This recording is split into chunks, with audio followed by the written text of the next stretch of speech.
चलिए, good afternoon बेटा, good afternoon.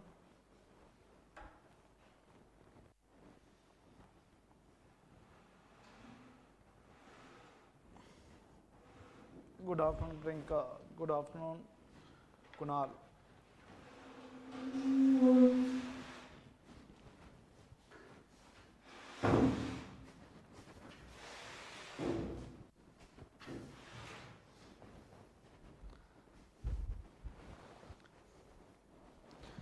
चलिए, तो कोई बात नहीं, अभी दोबारा से डिस्कस कर लेंगे उसको अभी, ठीक है। जीत रहो भाई, जीते रहो, ठीक है। चलिए, तो अभी तक हमने क्या क्या पढ़ा है उसके बारे में एक बार बता देते हैं। तो सबसे पहले हमने डिस्कस कर रहे थे सीमेंट के बारे में। तो सीमेंट हमने बताया था कि इसमें कोहेसिव और एडहेसिव प्रॉपर्टी दोनों होती है, बट ये वाटर के कांटेक्ट में आता है तभी ये शो करता है, अदरवाइज ये प्रॉपर्टी शो नहीं करता। इसके अंदर गुड आफ्टरनून बेटा सरफराज, गुड आफ्टरनून विपिन, दीपक गुड आफ्टरनून। तो उसके बाद हमने कहा था कि इसमें जो प्रॉपर्टी है कोहेसिव एडहेसिव, ये इसके आपके पास कुछ कंपाउंड के कारण से होती है। और यहाँ पे हमने जो कंपाउंड की बात की थी वह आपके पास दो थे, एक आपके पास था कैलकेरियस और एक आपके पास क्या था, आर्गेलिसिस। कैलकेरियस कंपाउंड में क्या पाया जाता है, कैल्शियम, और आर्गेलिसिस कंपाउंड में क्या पाया जाता है, एल्यूमिना पाया जाता है। फिर मैंने कहा था कि जो ये दोनों कैटेगरी है इसके अकॉर्डिंग जो आपके पास इंग्रेडिएंट्स हैं उनको इस दो कैटेगरी के अंदर बांट देते हैं। जैसे कि इसका ट्रिक मैंने आपको बता दिया था कि वो जो ट्रिक था वह आपके पास क्या था, लसाक इम्सा, जिसके अंदर परसेंटेज आपके पास क्या थी, 62, 17, 5, 4, 3, 2, 1, 1। अगर हम ब्लाइम की बात करें तो ये साउंडनेस और स्ट्रेंथ देता है, सिलिका की बात करें तो स्ट्रेंथ देता है, एल्यूमिना की बात करें तो क्विक सेटिंग प्रॉपर्टी देता है, कैल्शियम सल्फेट की बात करें तो ये रिटार्डर का काम करता है, इनिशियल सेटिंग टाइम को बढ़ा देता है, आयन ऑक्साइड की बात करें तो एक कलर देता है रेडिश, एम की बात करें तो एक कलर देता है कौन सा, येलोविश, सिलिका की बात करें तो यह आपके पास भी अनसाउंडनेस देता है, एल्केलिस की बात करें तो यह इफ्लोरेंस देता है। इतना हमने बात कर लिया था। इसके बाद हमने बात किया था कि आपके पास चार टाइप के कंपाउंड होते हैं जिनको एनालाइज किया था बोगस खान ने, इसलिए इनको बोगस कंपाउंड कहते हैं। बोगस ने नाम दिया था C3A, C4AF, C3S और C2S।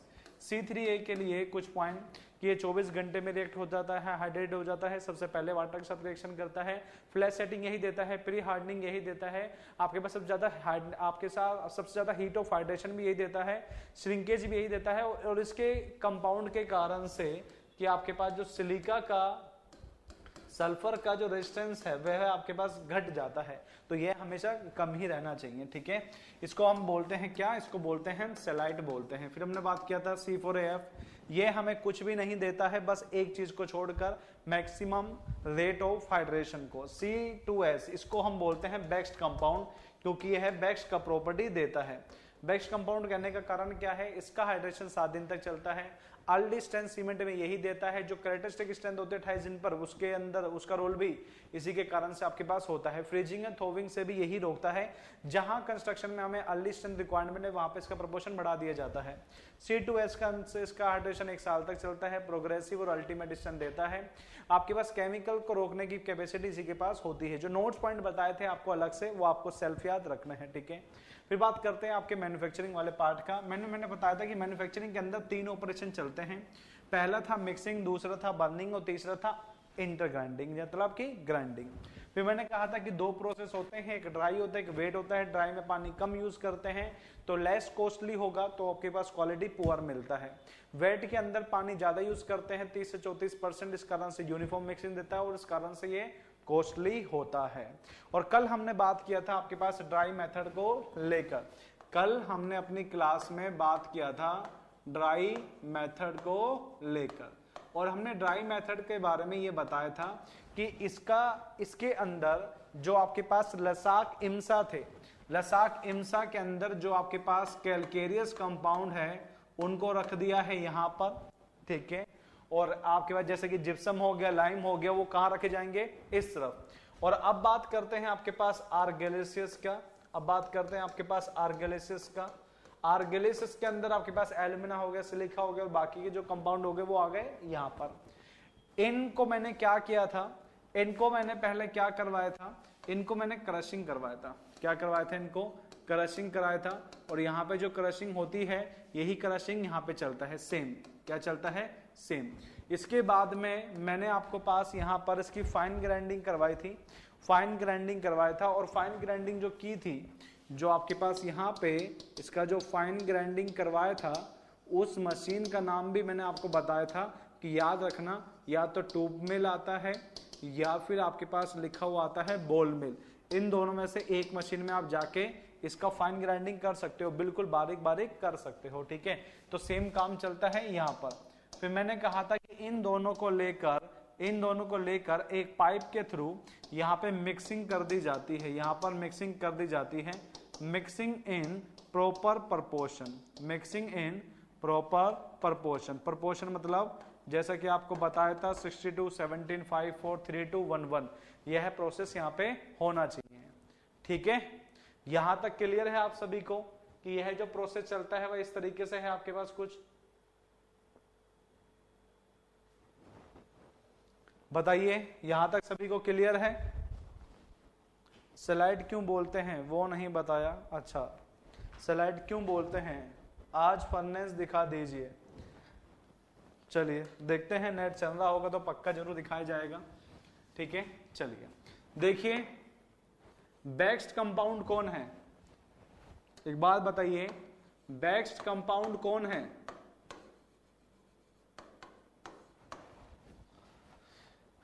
बेक्स्ड प्रपोर्शन मतलब परसेंटेज, प्रपोर्शन मतलब परसेंटेज के अंदर। C3S बेक्स्ड कंपाउंड है, इसलिए इसका नाम स्टार्ट होता है ए से, तो क्या बन गया नाम? ए, एलाइट, ओके।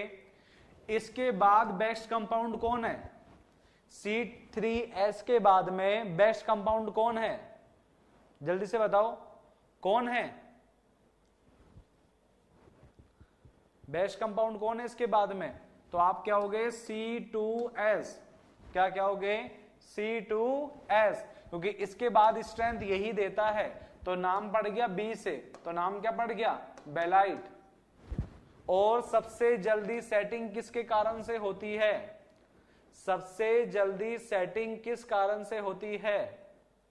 तो आप क्या होगे? C3A के कारण से होती है, तो सेटिंग से बन गया सेलाइट। और जो कुछ भी नहीं देता वो फेल हो चुका है, जो कुछ भी नहीं देता सीमेंट में फेल हो चुका है, तो नाम पड़ गया फेलाइट। सही क्या? इस तरीके से नाम पड़ता है इनका, एलाइट, बेलाइट, सेलाइट और फेलाइट। ऐसा मैं बता रहा हूं, ऐसा मत कहना कि उन्होंने ये सोच के नाम दिया था, ऐसा मैं याद करने का तरीका बता रहा हूं तुम्हें, ठीक है। कहीं कहने लग जाओ ओहो ये रीजन था, ठीक है। तो प्रपोर्शन मतलब होता है परसेंटेज, ठीक है। जैसे कि मान के चलो, रिपीट करना सर प्लीज। बेटा रिपीट ही तो कर रहे थे अभी, और क्या कर रहे थे? कल का ही बता रहा था, अभी रिपीट ही किया, अभी तक कुछ पढ़ाया ही नहीं है, तो रिपीट क्या करें? अरे 50-50 का क्यों प्रपोर्शन होगा भाई? मैंने कब कहा कि प्रपोर्शन, प्रॉपर प्रपोर्शन का मतलब यह होता है कि जो आपने लिया था ना 62, 17, 5, 4, 3, 2, 1, 1, उस प्रपोर्शन में होना चाहिए। प्रॉपर प्रपोर्शन मतलब जो हम आगे लेके चल रहे थे वो आपके पास यहां पर लिया जाता है, ठीक है। एलाइट, बेलाइट, सेलाइट, अरे मैक्सिमम स्ट्रेंथ देता है ये, मैक्सिमम स्ट्रेंथ देता है, तो नाम स्टार्ट करा है ए से। उसके बाद स्ट्रेंथ जो देता है वह देता है ये, इसे नाम करा है बी से। यह कंपाउंड ये होता है जल्दी सेट, सबसे जल्दी सेट यही होता है, तो सेट सी से। और यह कुछ भी नहीं देता, कुछ भी नहीं देता, तो ये क्या हो गया? ये सीमेंट के अंदर फेल हो गया, इसके लिए नाम क्या पड़ गया? फेलाइट। नाम क्या पड़ गया? फेलाइट, ठीक है। हाँ, बस इतना ही याद रखना है कि क्यों इनको इस तरीके से बोला जाता है, मैं बता रहा हूं कि भाई हाँ, ठीक है।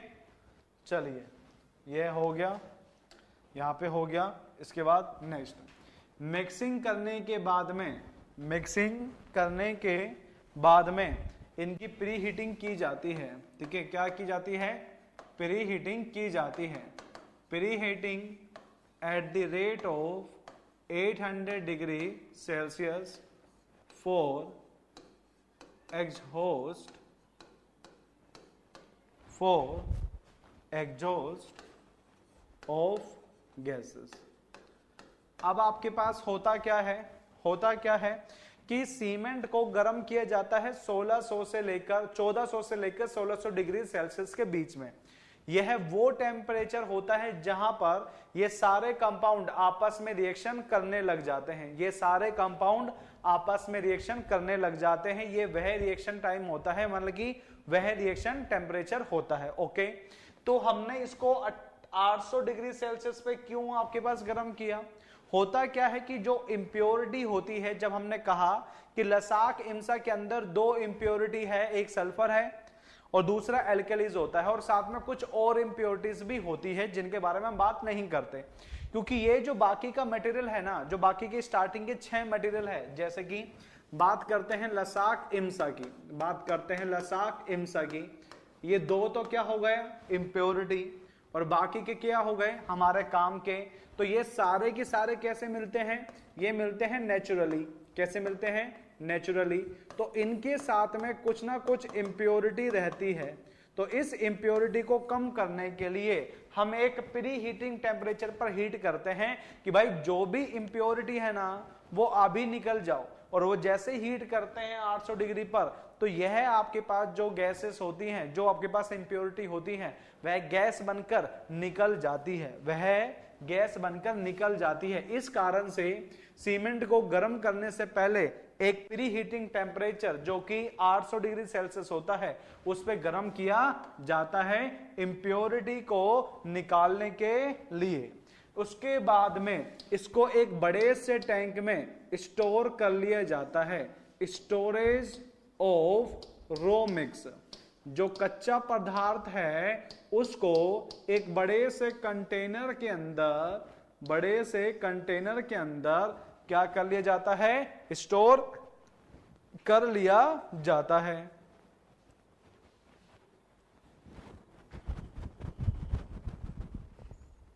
हाँ, वेट टू ड्राई प्रोसेस से पहले करते हैं, ठीक है। अब इस स्टोरेज ऑफ रॉ मिक्स को यहां पे डाल दिया जाता है रोटेरी क्लीन के अंदर। रोटेरी क्लीन में डाल दिया जाता है। रोटेरी क्लीन क्या होता है? ये घूमती हुई रहती है, इसलिए इसको रोटेरी क्लीन कहते हैं। गोल सी रहती है, दिखाएंगे अभी कैसी होती है, ठीक है। चलिए, उसमें डालने के बाद यहां पे टेम्परेचर जो रेंज होती है, यहां पर टेम्परेचर जो रेंज होती है यह होती है 1400 से लेकर 1500 डिग्री सेल्सियस। कितना होता है? 1400 से लेकर 1500 डिग्री सेल्सियस। और जैसे ही इसको गर्म करते हैं इस टेम्परेचर पर, तो यहां से निकल के आते हैं क्लिंकर निकल के आते हैं। ऐसे छोटे छोटे से स्टोन से निकल के आते हैं, बिल्कुल छोटे छोटे से स्टोन निकल के आते हैं ग्रे कलर के। ऐसे छोटे छोटे से ग्रे कलर के पीस निकल के आते हैं, जिन्हें क्या बोलते हैं? क्लिंकर बोलते हैं, ठीक है। इन क्लिंकर को सीमेंट का साइज देने के लिए अगेन यहां पे क्या की जाती है? फाइन ग्राइंडिंग की जाती है। अगेन इनकी फाइन ग्राइंडिंग की जाती है। और अगेन कहां पे करेंगे इसको? ट्यूब मिल या फिर बॉल मिल के अंदर। अब आपके पास होता क्या है कि यहां पर सीमेंट के साइज को कितना फाइन करेंगे? तो याद रखना, आपके पास जो सीमेंट पार्टिकल होते हैं, सीमेंट पार्टिकल आपके पास जो होते हैं, यह 20 से 90 माइक्रोमीटर के अंदर होते हैं। और एक माइक्रोन के अंदर 10 की पावर 6 mm होता है, मीटर के अंदर 10 की पावर 3 होता है, ठीक है। और सॉरी, mm के अंदर 10 की पावर 3 होता है और मीटर के अंदर 10 की पावर 6 होता है, ठीक है। तो इतना फाइन ग्राइंडिंग करवाया जाता है। इतना फाइन ग्राइंडिंग कराने के बाद में इसके बीच में यहां पर एक चीज ऐड करना भूल गए, इससे बोलते हैं जिप्सम यहां पर ऐड कर दिया जाता है। और कितना ऐड किया जाता है? 3 से 5%। जितना भी रो मिक्स होता है उसका 3 से 5% इस क्लिंकर में ऐड करके इसकी फाइन ग्राइंडिंग करवा दी जाती है। और इस फाइन ग्राइंडिंग को लेकर सिलोस में फिल कर दिया जाता है। सिलोस इस टाइप का कंटेनर होता है, इस टाइप का कंटेनर होता है और यहाँ पे इस तरीके से हुक लगा रहता है। यहाँ पे वेटिंग मशीन लगी होती है, इस वेटिंग मशीन के अंदर इस तरीके से वेट आ रहा होता है। कट्टा लिया जाता है जिसका आपके पास स्पेसिफिक जो एरिया होता है और हाइट जो होती है कल बता चुका था। इस कट्टे को यहाँ पे रखते हैं, इसको ओपन करते हैं, 50 किलो यहाँ पर शो करता है। जैसे ही यहाँ पे 50 किलो शो करता है हम इसको अगेन क्या करते हैं, बंद कर देते हैं। तो सिलोस के बाद क्या की जाती है, यहाँ पे पैकिंग की जाती है और पैकिंग के बाद क्या किया जाता है, पैकिंग के बाद ट्रांसपोर्ट किया जाता है। क्या किया जाता है, सीमेंट को ट्रांसपोर्ट किया जाता है और आपके पास पहुंचाया जाता है। क्लियर हुआ ये प्रोसेस। अब पूरा का पूरे में आपको क्या याद रखना और क्या याद नहीं रखना, सबसे पहले मैं आपको बता देता हूं याद करने का क्या क्या चीज है जो आपके एग्जाम में आता है। सबसे पहले इसको गर्म किस क्लीन में किया जाता है, आंसर रोटरी क्लीन। कितने टेम्परेचर पे किया जाता है, 1400 से 1500 डिग्री सेल्सियस। फाइन ग्राइंडिंग किस मशीन में की जाती है, टॉप ट्यूब और बॉल मिल। जिप्सम कितना ऐड किया जाता है, 3 से 5, 1 2 3 4 और 5, इससे ज्यादा क्वेश्चन नहीं पूछेगा। ये वाला सीमेंट साइज 20 से 90 माइक्रोन, 20 से 90 माइक्रोन। पैकिंग से ऊपर होता है सिलोस, सिलोस में भरा जाता है, इसको सिलोस में भरा जाता है, इसे बोलते हैं सिलोस। इस टाइप से क्लियर हुआ।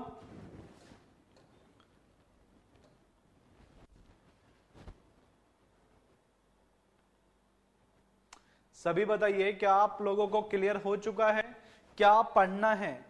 आपके ऑब्जेक्टिव पर्पस से सिर्फ आपको ये 4-5 पॉइंट ही याद रखने हैं, ऐसा ना हो कि आप सारा याद रखने लग जाए। ठीक है, कन्वेंशन में पूरा डायग्राम याद रखना होता है, प्री के पर्पस से याद नहीं रखना होता है हमें।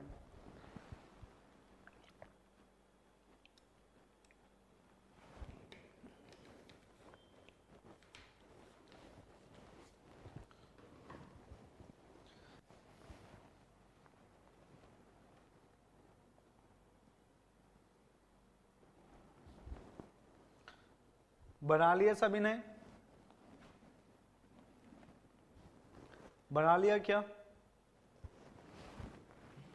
चलिए कैसा होता है देख लो। देखो अपना डायग्राम ड्राइंग जो है वो पहले ही बहुत खराब है, तुमसे कह देते हैं, तो दिल पे मत लीजिएगा डायग्राम को, दिल पे ना लीजिएगा डायग्राम को, पहले ही कहना है तुमसे, ऐसा ना हो तुम फिर दिल पे ले बैठो बात को। ठीक है,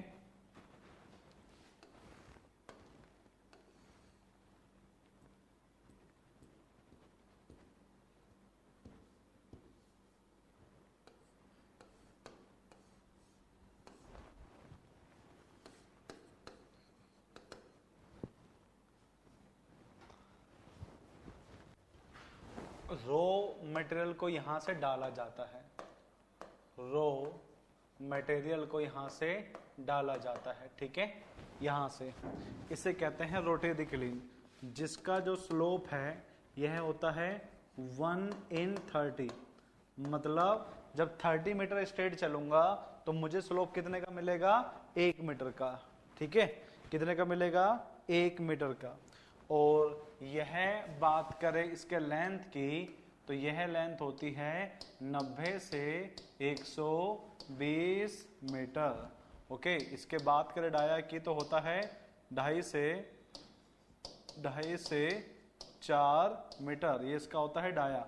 और यह आपके पास इस तरीके से यहाँ पर क्लिंकर बनते रहते हैं, यहाँ पे क्लिंकर बनते रहते हैं, इस तरीके से आपके पास रहता है। ठीक है, और यहाँ पर इसको हीटिंग करवाना है, यहाँ पर इसको हीटिंग करवाना है। ठीक है, इस तरीके से हीटिंग हो रहा है,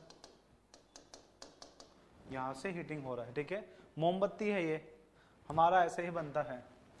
ठीक है, कैसे बनाएं डायग्राम, बहुत मुश्किल होता है, बहुत मुश्किल होता है। ठीक है, ये मोमबत्ती है, पहले ही बता रहे हैं, मतलब हीटिंग दे रहे हैं यहाँ से, और यहाँ से क्लिंकर को निकाल लिया जाता है, यहाँ से क्लिंकर को निकाल लिया जाता है, और आगे जाकर एक कंटेनर में फिल कर लिया जाता है, जिसे हम सिलोस बोलते हैं, जिसे हम सिलोस बोलते हैं। ठीक है, समझ गए क्या प्रोसेस चलता है? मतलब रॉ मेटेरियल को डाला, ओके, ये घूमता रहता है, रोटेशन होती रहती है, 3 से 5 रोटेशन होता है 1 मिनट के अंदर, तो यहाँ से चलता रहता है, यहाँ से इसको हीटिंग मिलता रहता है, और यहाँ पे आके जो क्लिंकर है वो तो गिर के यहाँ पर कूलिंग करवा दी जाती है, और जो डस्ट होती है वो डस्ट यहाँ से निकल जाता है, वो डस्ट है ना यहाँ से निकल जाता है। ठीक है, जो भी चीज डस्ट का रहता है वो यहाँ से निकल जाता है इस वाले चैम्बर से। ठीक है, इंजीनियरिंग का चिराग कैंडल से हीट होगा सर। अरे कैंडल से नहीं होता है भाई, समझाने के लिए बता रहे हैं कि अब मैं इसको हटा देता हूं। ठीक है, और क्या कह देते हैं कि इस चैम्बर के अंदर यहाँ पे कुछ ऐसा लगा रखा है, यहाँ पे कुछ ऐसा लगा रखा होता है कि इस जगह पे गर्म होता रहता है। ओके, इस जगह पे हीटिंग होती रहती है, इस सरफेस पर यहाँ पे हीटिंग चलता रहता है, इस जगह पर, यहाँ पर, यहाँ पर, यहाँ पर, यहाँ पर, यहाँ तक। ठीक है, तो यह हम कह देंगे यह हमारा क्या हो गया, यह हमारा हीटिंग जोन हो गया। ओके, आप मोमबत्ती मत लगाओ। ठीक है, हीटिंग जोन है, यहाँ पे कुछ ऐसा मैकेनिज्म लग रहा है जो इसको हीट कर रहा है। ठीक है, चलो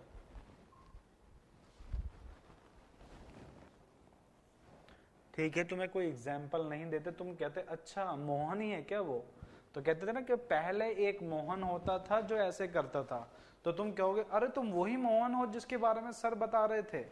तो समझ गए, तुम्हें एग्जाम्पल नहीं देना है, जो बात है कि हाँ भाई ये होता है ऐसे, बात खत्म। डायमेंशन मीटर में है सर, हाँ बेटा डायमेंशन मीटर में है।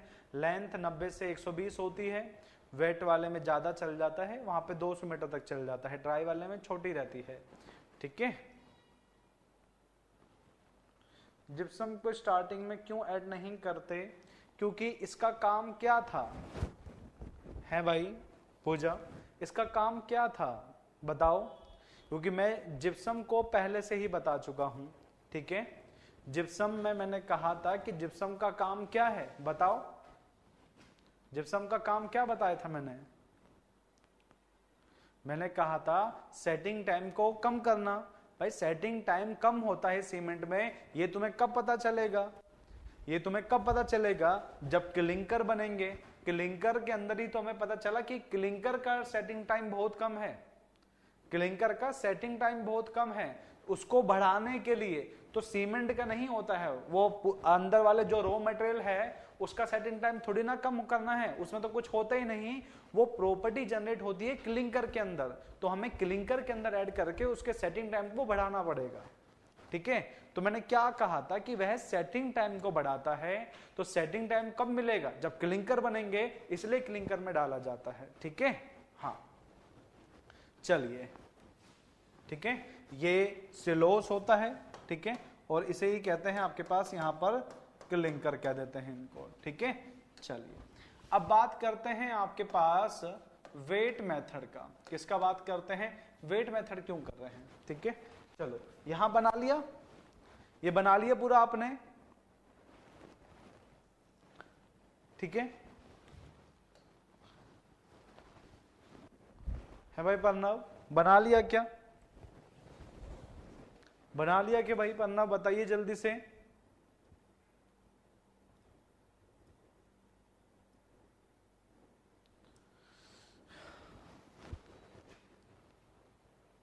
चलो अब बात करते हैं आपके पास, अब बात करते हैं आपके पास किसका, वेट मेथड का। ठीक है, स्क्रीनशॉट लेना है तो पहले ले लो, क्योंकि यहां पर दो चीजें सेम होती है, तो दो चीजें सेम है तो उसको लिखने का मतलब कुछ भी नहीं है। ठीक है, स्क्रीनशॉट लेना है तो इसका ले लो पहले से ही।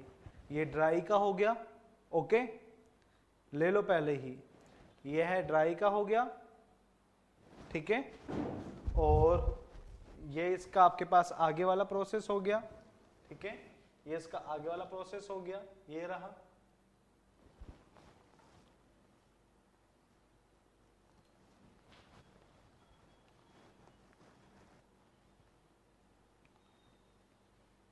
ठीक है, और यह इसका डायग्राम हो गया, और यह इसका डायग्राम हो गया। फर्स्ट और सेकंड में कुछ नहीं है सरफराज, फर्स्ट और सेकंड में कुछ भी नहीं है भाई। ठीक है, वो रिवीजन करवा रहे थे, वो है वो। ठीक है, 3 ये रहा, 3 ये रहा, ठीक है, और ये रहा। अब लो, अब यहां पे, ठीक है, यहां पे लिखिए वेट मेथड, सेकेंड लिखिए वेट मेथड। क्या लिख दिया? Wait method.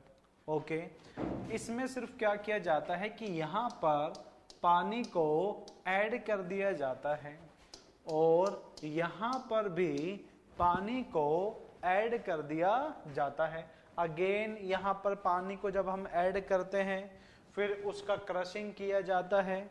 ओके, और क्रशिंग करने के बाद में इनको स्टोरेज बेसिन में, मतलब कि एक टैंक में रख दिया जाता है, टैंक में रख दिया जाता है। सेम चीज चल रहा है यहां पर, सेम चीज चल रहा है। ओके, यहां पर कर दिया, ठीक है। अब यहां पर इन दोनों को मिलाकर गीला रहता है दोनों मटेरियल, दोनों, यहां का भी पानी है, यहां का भी पानी है, तो यहां पे जो ग्राइंडिंग करते हैं वो क्या होगी? Wet grinding. क्या होगी? वेट ग्राइंडिंग, क्योंकि यहां पर कुछ गीला सा मटेरियल बन जाता है जिसे हम स्लरी कहते हैं। ठीक है, यहां पे सर कुछ लिखने नहीं थे क्या सर? उसमें कुछ पॉइंट लिखने नहीं थे? नहीं नहीं, कुछ नहीं लिखना, सिर्फ डायग्राम बनता है, वहां पर डायग्राम बनता है। ठीक है, टू वेट ग्राइंडिंग होती है, वेट ग्राइंडिंग होती है in tube mill, in tube mill to form slurry. Okay, यहां पर जैसे आपके पास मिक्सर नहीं होता, मिक्सी जो रहता है, हर मटेरियल डाल दो और उसको घुमा दो, घूम गया, अब क्या होगा? जो प्रोडक्ट बनेगा उसका मिक्सर हो जाएगा। तो यहां पे बन जाता है स्लरी। क्या बन जाता है? स्लरी बन जाता है उन सबको मिक्स करने के बाद में। अब जो आपके पास स्लरी बन चुका है, जो आपके पास स्लरी बन चुका है, ठीक है, ठीक है, स्लरी बन गया, और इस स्लरी को हमने क्या कर लिया? स्टोर कर लिया, स्टोरेज। ठीक है, स्टोरेज ऑफ स्लरी कर लिया। ठीक है, हाँ वही बात है, हमने यहाँ पे ये हटा दो और इसको अब जाने दो, बस खत्म। यहाँ टेम्परेचर कितना हो जाएगा? यहाँ टेम्परेचर हो जाता है 1500 से लेकर 1600 डिग्री सेल्सियस, खत्म। इसलिए मैंने आपको एक चीज बताया था कि जो टेम्परेचर रेंज होता है, टेम्परेचर रेंज होता है मैन्युफैक्चरिंग के अंदर, वह 1400 से लेकर 1600 डिग्री सेल्सियस होता है। आई होप कि आप अब समझ गए होंगे कि मैं 1400 से 1600 क्यों कहता हूं, क्योंकि 1400 से 1500 कहां पर होता है? ड्राई में, और वेट में होता है 1500 से 1600। तो एक रेंज जो आती है मैन्युफैक्चरिंग के लिए, वह कितना आ चुका है? 1400 से 1600, 1400 से 1600। ठीक है,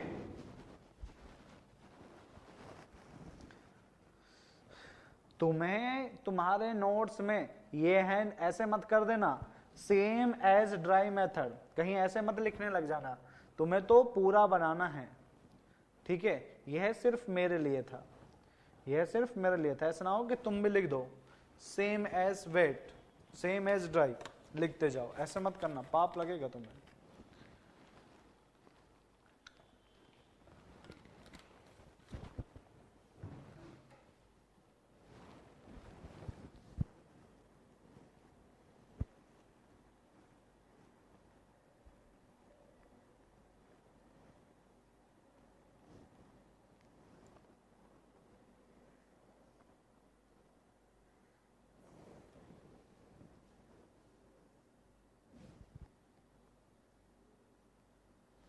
हाँ दोबारा बनाना है ना, यही तो बताया है।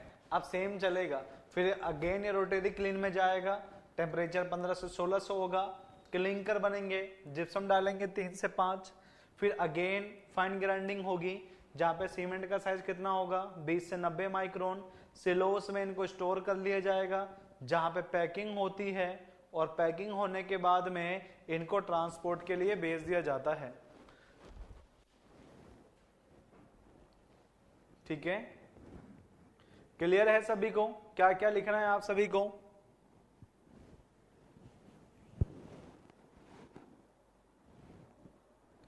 जल्दी से बताइए।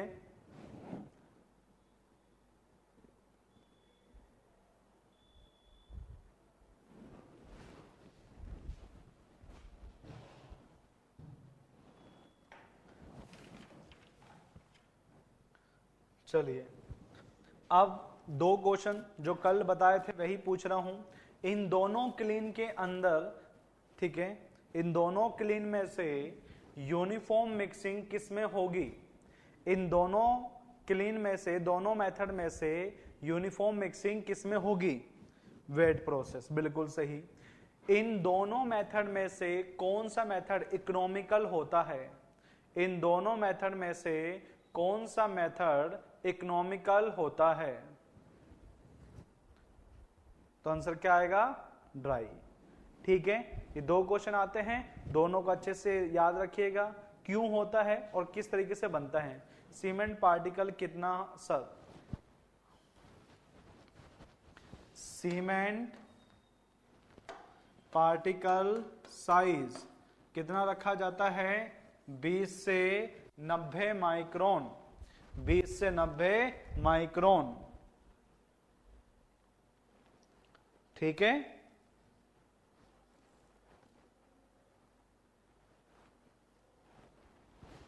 चलिए, तुम सोते रहते हो मुझे ऐसा लगता है। ठीक है, इसके बाद जो नेक्स्ट प्रोसेस है, नेक्स्ट जो आपके पास है वह है testing of cement.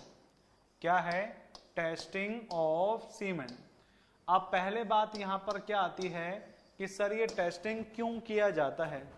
Question repeat कर दीजिए बेटा। हमने पहले ये कहा है कि कौन सा मेथड इकोनॉमिकल होता है, तो ड्राई होता है, कल मैं बता चुका हूं। कौन से मेथड से यूनिफॉर्म मिक्सिंग होता है, तो वेट होता है, ये भी हम कल बता चुके हैं। ठीक है, हाँ। चलिए, testing of cement. Testing of cement हम क्यों करते हैं? सीमेंट की प्रॉपर्टी का पता लगाने के लिए कि जिस सीमेंट को हम यूज कर रहे हैं उसके अंदर जो प्रॉपर्टी होना चाहिए वह प्रॉपर्टी है या नहीं, इसका चेक करने के लिए हम टेस्टिंग करते हैं। तो जब भी सीमेंट को कंस्ट्रक्शन में यूज किया जाता है तो उससे पहले टेस्टिंग करना कंपलसरी होता है।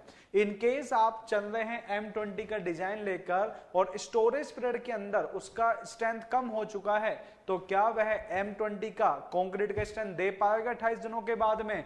नहीं दे पाएगा। हम सोचेंगे 28 दिनों के बाद में कि यहाँ से फॉर्मवर्क हटा देना चाहिए, क्या होगा? जैसे ही फॉर्मवर्क हटाया छत आके गिरेगा कहां पर? तुम्हारे ऊपर। कहां गिरेगा? तुम्हारे ऊपर। इसलिए बच के रहना पहले से ही। ठीक है, तो अच्छे इंजीनियर बनना, मिलावट नहीं करना है। ठीक है, तो यहां पे हम लिख देते हैं testing is done, testing is done in order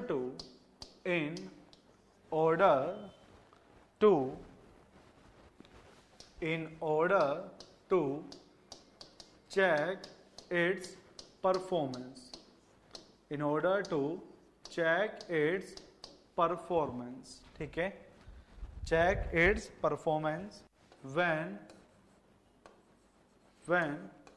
use in engineering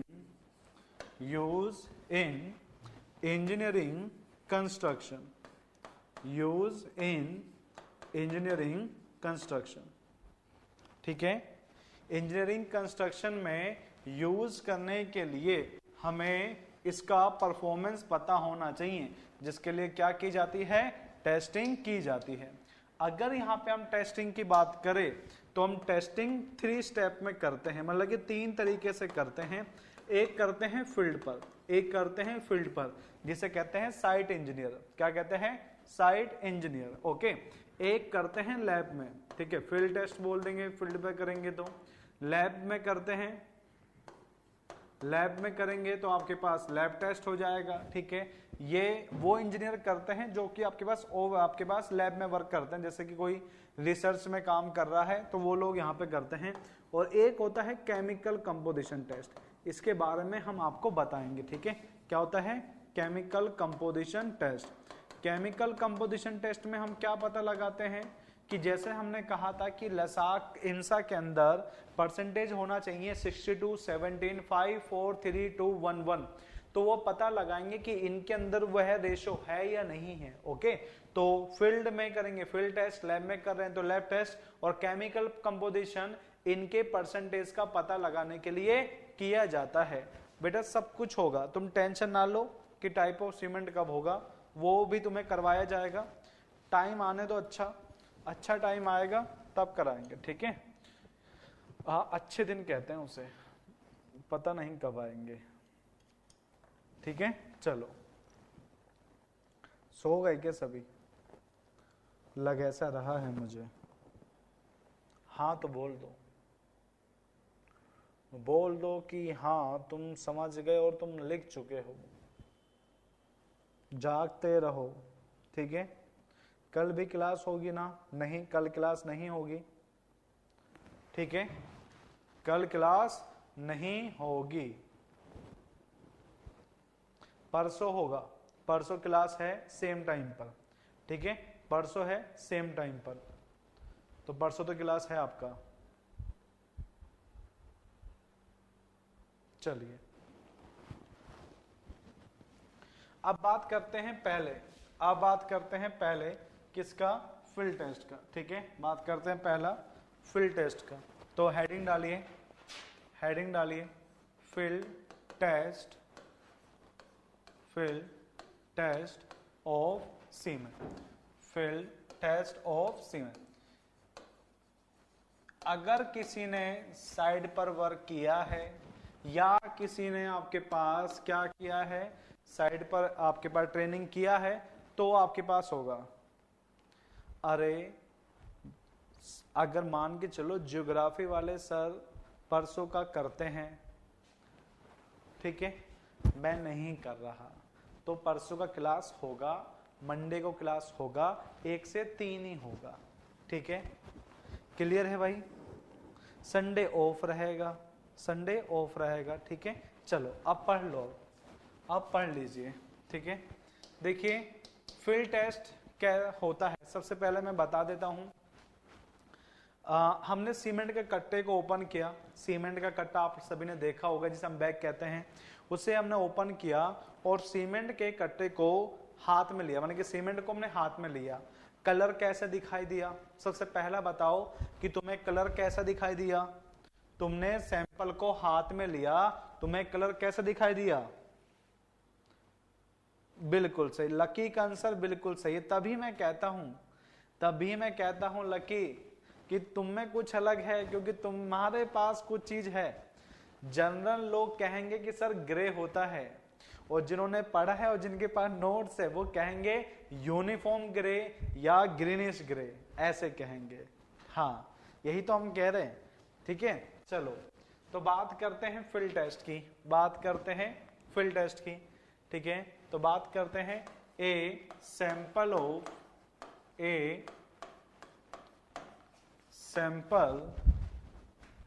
of cement to be tested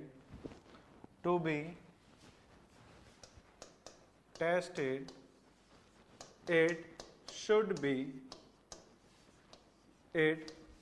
be of uniform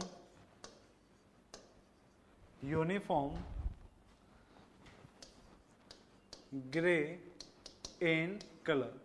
इस यूनिफॉर्म ग्रे कलर को पता है क्या कहते हैं? इस यूनिफॉर्म ग्रे कलर को पता है क्या कहते हैं? इसे कहते हैं ग्रीनिश ग्रे। क्या कहते हैं? Greenish grey. ओके, इस यूनिफॉर्म ग्रे कलर को क्या कहते हैं? ग्रीनिश ग्रे कलर कहते हैं। क्लियर हो गया?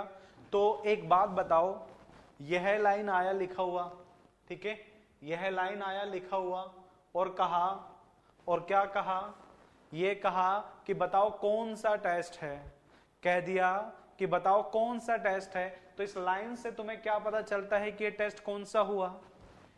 आपको इस लाइन से क्या पता चलता है कि यह कौन सा टेस्ट हुआ? तो तुम कहोगे कि सर यह तो कलर टेस्ट हुआ ना। क्लियर? क्या क्लियर है सभी को? चलिए अब बात करते हैं दूसरा, अब बात करते हैं दूसरा, ठीक है, सेकंड लाइन, सेकंड लाइन, ठीक है। दोनों तरीके से बता रहा हूं जैसे जैसे क्वेश्चन पूछता है।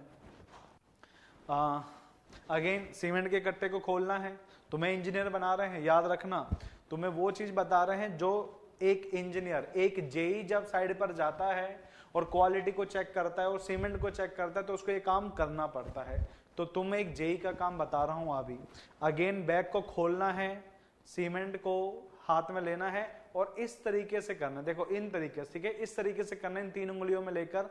तुम्हें कैसा फील होना चाहिए? तुम्हें कैसा फील होना चाहिए? जल्दी से बताओ, कैसा होना चाहिए? स्मूथ होना चाहिए, बिल्कुल फाइन फाइन सा, वही टेस्ट। तो कौन सा टेस्ट होता है? जल्दी से बताओ, ठीक है। The sample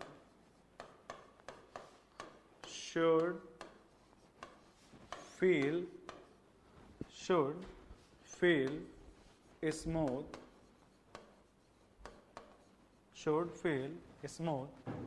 when rubbed between the fingers। बताओ कौन सा टेस्ट हुआ? बताओ कौन सा टेस्ट हुआ? यह टेस्ट हो चुका है, यह टेस्ट हो चुका है। इसे कहते हैं फाइनेंस टेस्ट, इसे कहते हैं फाइनेंस टेस्ट। ओके, हाथ में लो और उसको देखो, स्मूथ फील हो रहा है तो आपके पास अच्छा है, और अगर रफ फील हो रहा है तो एक बार मुझे बताओ कि अगर यहाँ पे स्मूथ की जगह लिखा आता है कि अगर फील रफ हो रहा है तो क्या होगा? जल्दी से बताओ, अगर फील यहाँ पे रफ हो रहा है तो आपको क्या पता चला है?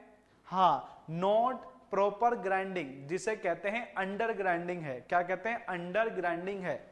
ओके, ज्यादा पीस दिया जाता है तो कहा जाता है कि ओवर ग्राइंडिंग है, कम पीसा जाता है तो कहा जाता है कि ये अंडर ग्राइंडिंग है, और जितना हमें चाहिए उतना पीसा जाता है तो कहा जाता है कि प्रॉपर ग्राइंडिंग है, जो बताता है किसको? फाइनेंस को। ठीक है, हाँ, लम्स नहीं होने चाहिए, चीज अलग है, लम्स वाला कहानी अलग है। ठीक है, 2 टेस्ट क्लियर हो गए?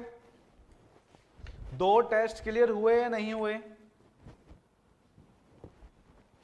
ठीक है, हाँ, इंजीनियर बन रहे हो तुम, इंजीनियर बन रहे हो।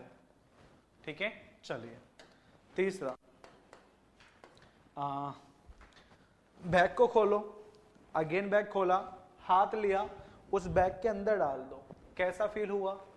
बैग के अंदर हाथ डाला, कैसा फील हुआ? बैग में हाथ डालने से ठंडक महसूस होगा। बिल्कुल सही, बिल्कुल सही। Put hand inside the bag, inside the bag. It should be feel cold,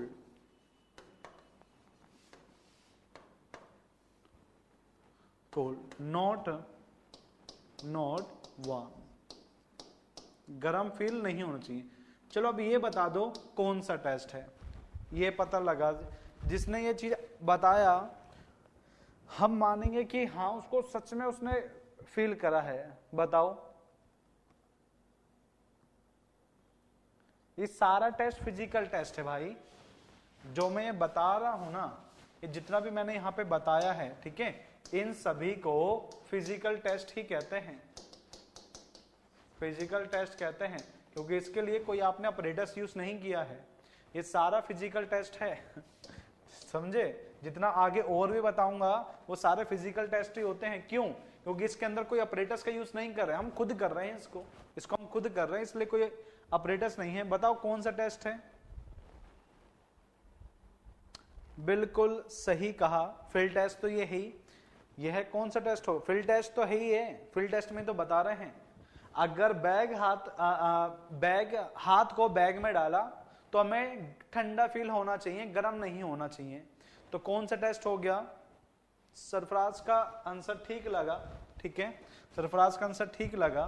क्या कहते हैं इसे कहते हैं heat of hydration test, heat of hydration test. याद रखना, अगर गर्म फील होता ना तो समझ जाना कि वहां पे heat of hydration reaction start हो चुका है।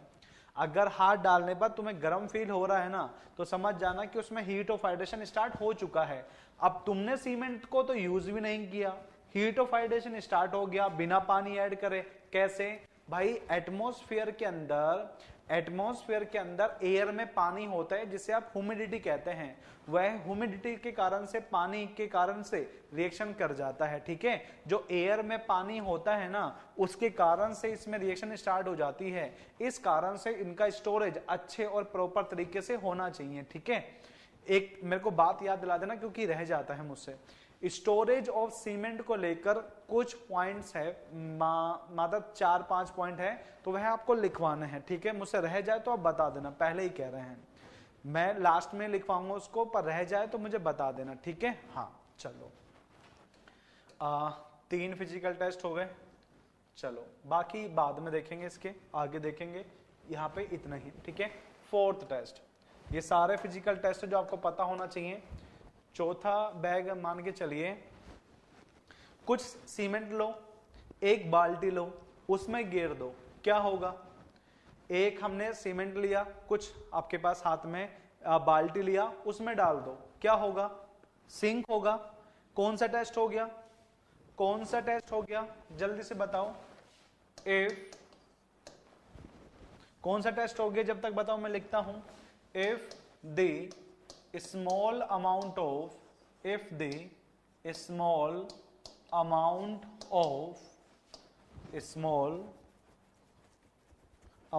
of cement is throw in the bucket of water, it should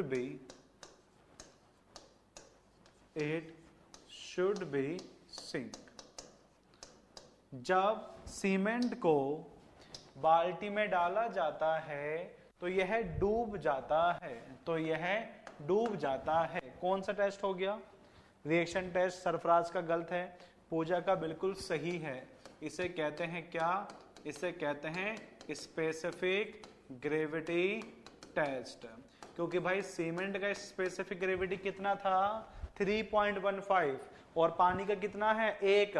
तो अगर कोई भारी चीज पानी में जाएगा तो वह क्या करना चाहिए? डूबना चाहिए। देखो सिंक को लेकर एक कहानी आती है तो मैं आपको बता देता हूं, ठीक है। वह कहानी आती है तो मैं आपको बता देता हूं, ठीक है। पहले तैरता है, ठीक है, पहले तैरता है तो क्या कहते हैं? Float some time, then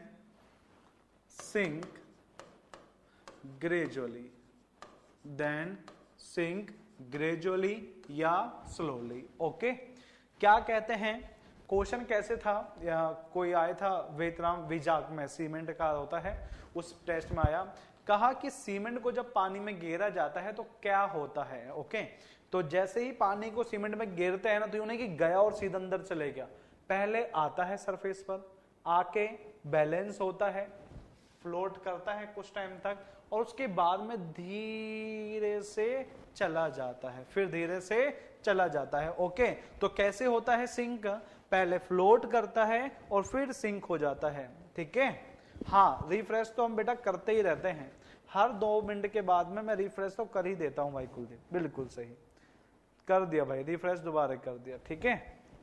clear है आप सभी को, क्योंकि क्वेश्चन आ रखा है इस लाइन पर, तो यू मत कर देना वहां पर डायरेक्टली सिंक हो गया, पहले फ्लोट करा फिर सिंक हो गया, ठीक है। वहां पे सिंक वाला ऑप्शन गलत था, ये वो सही था पहले, ठीक है। हाँ चलिए दूसरा बात करते हैं।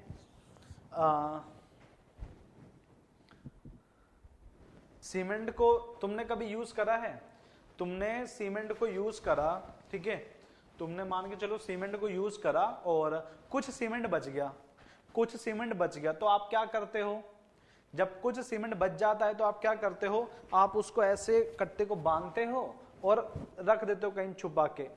कुछ दिनों के बाद या कुछ महीने के बाद में जब आप उसको यूज करते हैं ना, तो आपके पास क्या हो जाता है, वहां पे गांठें पड़ जाती है, वहां पे गांठें पड़ जाती है। हमारी कसम खाओ कि फिर करते हो, अरे तुम खुश रहते हो इसलिए बस बोल देते हैं, हम तो साइड देखो, तुम रिफ्रेश का कहते हो ना, मैं साइड में जाता हूं, मैं रिफ्रेश नहीं करता, मैं तब भी चेक करता हूं कि अब तुम्हारा नेट सही चल रहा है, तो मतलब नेट में प्रॉब्लम होता है कुछ टाइम पर। तुम कहते हो ना रिफ्रेश कर, मैं साइड में जाता हूं, मैं रिफ्रेश नहीं करता, सच बता रहा हूं, बट तुम्हें खुश हो जाता है, मैं जाता हूं साइड में, तुम भी खुश हम भी खुश, है ना। चलो आ जाओ आगे। तो ये हो गया, ठीक है, ये वाला टेस्ट। तो क्या होता है बताओ क्या होता है, जब तुमने साइड में नहीं गए, तुमने कट्टे को वापस यूज करा कुछ दिनों या कुछ महीने के बाद में, तो क्या होता है ये बताइए मुझे जल्दी से। फर्नेस बेटा कैसे दिखाए, नेट नहीं चल रहा है, हाँ लम्स पड़ जाते हैं, तो कौन सा टेस्ट हुआ, कौन सा टेस्ट हुआ बताओ। The sample should be free from air sand lumps, should be free from air sand lumps, जिसे हम बोलते हैं गांठे, क्या बोलते हैं गांठे, इसमें गांठे नहीं होनी चाहिए। बताओ कौन सा टेस्ट है, बताओ कौन सा टेस्ट हुआ। हाँ जम जाता है, बिल्कुल सही, नहीं है हाइग्रोस्कोपिक नेचर, कहाँ यार तुम भी मजे ले दिए। इसे कहते हैं, बताओ इसे कहेंगे वाटर एब्जॉर्प्शन टेस्ट, क्या कहेंगे, वाटर एब्जॉर्प्शन टेस्ट, जो कि एयर में पानी जिसे ह्यूमिडिटी कहते हैं उसके कारण से गांठें पड़ जाती हैं, जिसे हम क्या कहते हैं एयर सेट लम्स, ठीक है, ये नहीं होना चाहिए। जब आप इसमें चेक करो क्या होता क्या है, सीमेंट खोलो, हाथ डालिए और सीमेंट उठाइए और सीमेंट हाथ में लो, अगर कुछ गांठें आ रही है ना तो समझ जाना कि उसको 4-5 महीने हो चुके हैं, समझ जाना उसको 4-5 महीने हो चुके हैं, ठीक है, क्लियर है। तो ऐसा सीमेंट यूज मत करना, तुम ऐसा सीमेंट यूज मत करना, ठीक है। हाँ चलो इतना तुम्हें पता होना चाहिए, ये बातें तुम्हें पता होना चाहिए इतना सारा, ठीक है।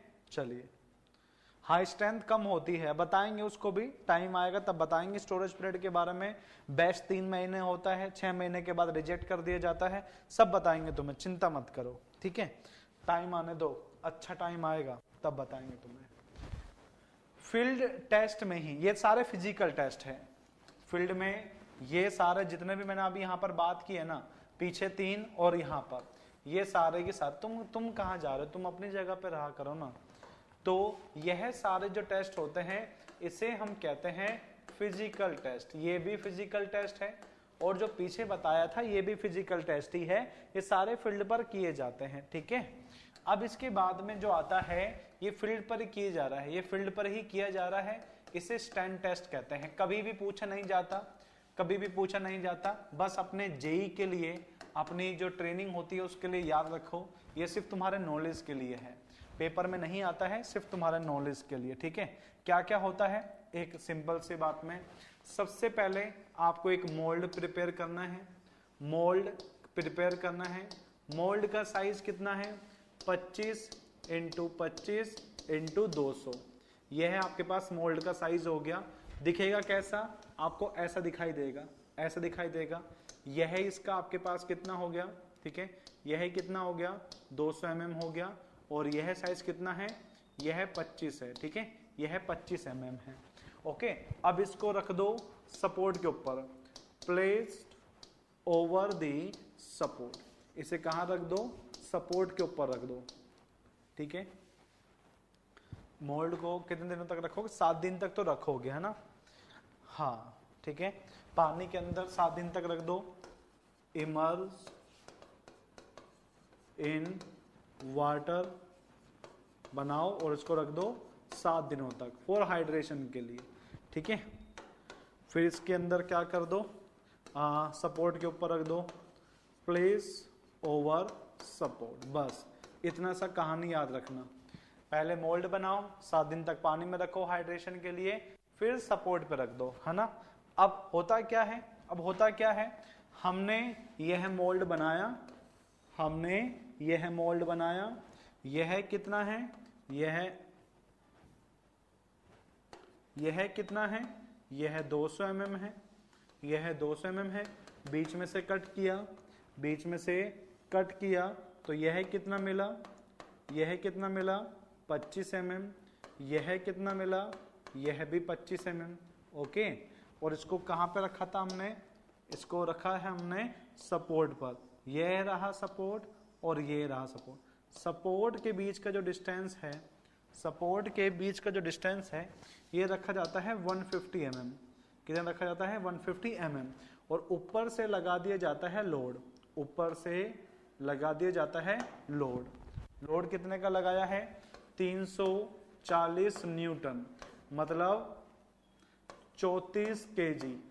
अब तुम फील्ड पर टेस्ट कर रहे हो, अब तुम फील्ड पर क्या कर रहे हो? टेस्ट कर रहे हो। तो बताओ ये लोडिंग कैसे लगाओगे?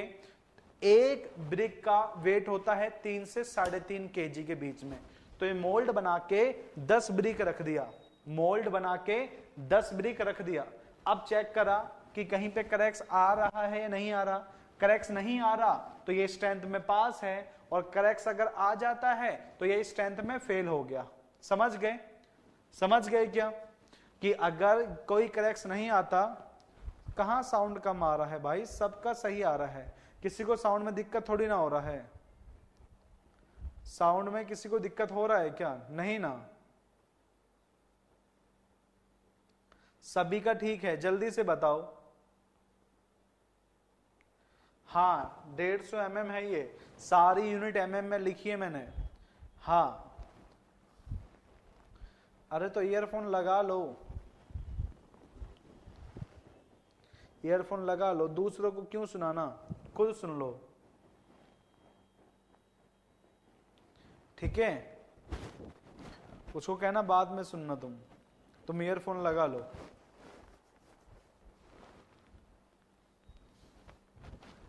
ठीक है, चलिए, हाँ बहुत अच्छी बात है।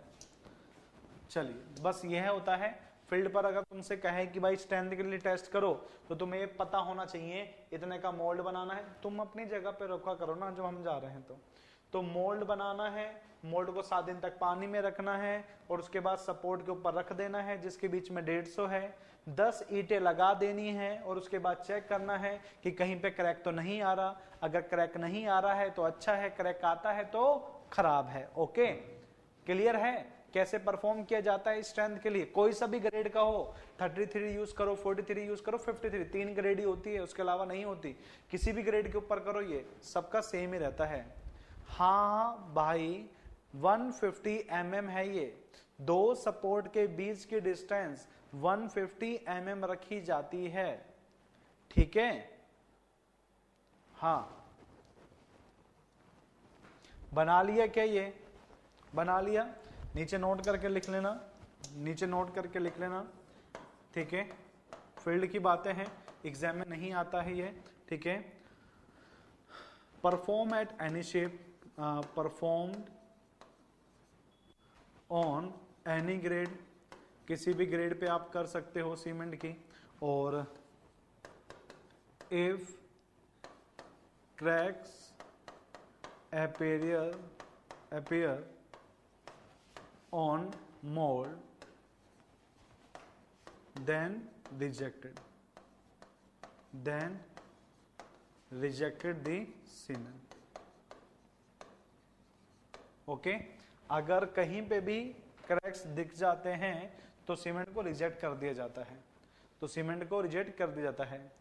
क्यूब टेस्ट तो बेटा लैब में करते हैं, क्यूब टेस्ट का लैब में करते हैं, क्यूब टेस्ट लैब में किया जाता है, यहां पे नहीं किया जाता है, ठीक है।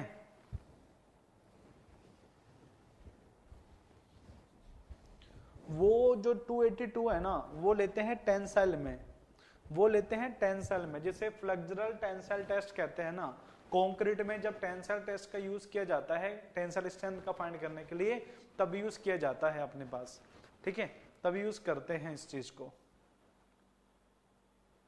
नहीं, सीमेंट और सैंड डालते हैं 1:3 लिया जाता है, वो बात बाद में करेंगे, ठीक है, वो नहीं पूछता है। मैंने बताया ना कि फील्ड का काम है ये अगर नहीं भी बताते तो कोई दिक्कत नहीं है, सिर्फ तुम्हारे नॉलेज के लिए बताया है, लिख लेना, only for knowledge, only for knowledge, ठीक है।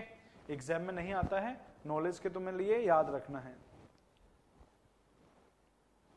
क्योंकि चीजें आजकल क्या होता है कि पूछ लेता है, फील्ड से रिलेटेड कोई चीजें ज्यादा पूछता है, इसलिए फील्ड से जो रिलेटेड चीजें हैं वो ज्यादा पूछता है। हो गए विपिन बेटा, हो गए हम। सीमेंट सैंड रहता है 1:3 का, 1:3 लेते हैं इसमें।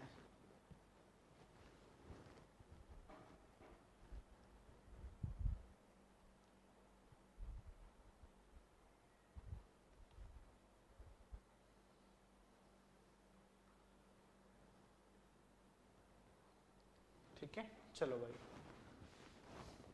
अब आते हैं लैब टेस्ट पर, अब आते हैं लैब टेस्ट पर। तुम कहां जाते हो, तुम यहीं रहा करो। लैब टेस्ट, तो ये लैब टेस्ट है ना बेटा, यहां से क्वेश्चन पक्का मानो, इसको 5 स्टार कर दो, 5 स्टार कर दो। यहां से क्वेश्चन मान के चलो कि आपके पास आता ही आता है, आपके पास आता ही आता है, यहां से क्वेश्चन मान के चलो। सर लिख नहीं पाए, कोई बात नहीं, तुम्हारे लिए ही तो है, सब कुछ तुम्हारे लिए है। ओहो, खाली बैग ऑफ सीमेंट, यार तुम याद दिलाया करो यार, हम भूल जाते हैं भाई। एक खाली बैग का क्या करे, शिट, दोबारा छत पे रह गया, तुम दोबारा फोन कर देना भाई, ठीक है। चलो लिख लिए, कृष्णा लिख लिए क्या भाई?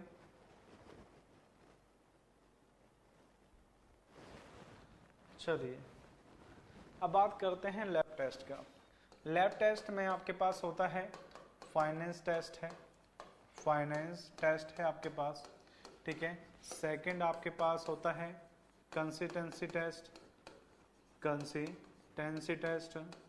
दूसरा आपके पास होता है, तीसरा आपके पास होता है setting time test, setting time test. जो चौथा है वह आपके पास होता है सेटिंग, फिर आपके पास होता है स्ट्रेंथ टेस्ट, स्ट्रेंथ टेस्ट, और पांचवा आपके पास होता है साउंडनेस टेस्ट। कितना होता है? Soundness test. 2 2 4 2 6 7 8 और 9 कितने टेस्ट हैं? 5, बट बनेंगे कितने? 9। ठीक है, 5 टेस्ट हैं बट होंगे कितने? 9। और इन पांचों में सबसे पहला कौन सा किया जाता है? इन पांचों में सबसे पहला टेस्ट कौन सा किया जाता है? कौन सा टेस्ट किया जाता है? First test perform on sieve. सबसे पहले यही टेस्ट किया जाता है, और सबसे ज्यादा अगर यही ऑप्शन में आ जाते हैं 5 की 5 और कहते हैं इंपॉर्टेंट टेस्ट कौन सा है, मोस्ट इंपॉर्टेंट टेस्ट कौन सा है, तो भी आंसर किसका लगाओगे, कंसिस्टेंसी का लगाओगे। मैंने क्यों लिखी है 2 लाइनें, आपको क्लियर हो जाएगा। क्यों मैं कहता हूं कि परफॉर्म पहला इसी पे ही करना चाहिए, और मैं क्यों कहता हूं कि मोस्ट इंपोर्टेंट टेस्ट यही है, तो बेटा ये तो आपको पता चल ही जाएगा जब हम इसके बारे में आपको बताएंगे। क्लियर है क्या?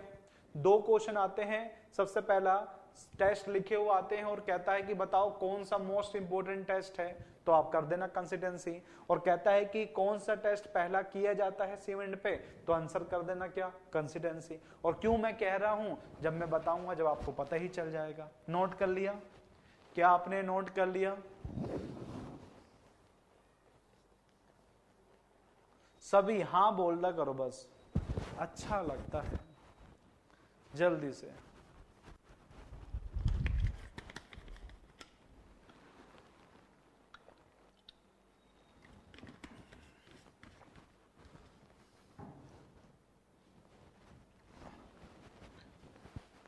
Test number first, test number first, fineness test. चलिए ठीक है, अब बात करते हैं इसके बारे में। ठीक है, 2 बातें हैं इसके लिए जो पूछा जाता है। सबसे पहले तो यह किस किस चीजों को अफेक्ट करेगा। मैंने आपको एक बात कहा था कि आपके सीमेंट में पानी डालने पर हीट ऑफ हाइड्रेशन प्रोसेस चलता है। ठीक है, जब फाइनेंस ज्यादा हो जाता है, सीमेंट और ज्यादा बारीक हो जाता है, तो जो हीट ऑफ हाइड्रेशन प्रोसेस है ना वो बढ़ जाता है। याद रखना, जब भी फाइनेंस को बढ़ाया जाता है तो आपके पास रेट ऑफ हाइड्रेशन प्रोसेस बढ़ जाता है। और इसी के कारण से जब रेट ऑफ हाइड्रेशन प्रोसेस बढ़ता है तो आपका स्ट्रेंथ भी बढ़ जाता है। बट आपके पास एक चीज बहुत ज्यादा निकलने वाला है, जो कि क्या होगा, हीट ऑफ हाइड्रेशन। और जब हीट निकलता है वहां से तो उसको फाड़ के निकल जाता है, तो मतलब इसके साथ में श्रिंकेज क्रैक्स भी आने के चांसेस क्या होंगे, ज्यादा हो जाते हैं। क्लियर है? तो ये कहानी में एक बार लिख देता हूं, तुम समझ जाना कि जब फाइनेंस को बढ़ाया जाता है, क्योंकि देखो ये कहानी के ऊपर बहुत क्वेश्चन आते हैं। जब फाइनेंस को बढ़ाया जाता है तो आपके पास जो हीट ऑफ हाइड्रेशन प्रोसेस है यह भी बढ़ जाता है, और इसी के कारण से तुम्हारा जो स्ट्रेंथ है यह भी क्या होगा, बढ़ जाएगा। बट इसी के साथ में यहां पे जो हीट होगी वह भी क्या होगा, ज्यादा निकलेगा, जिस कारण से जो श्रिंकेज क्रैक्स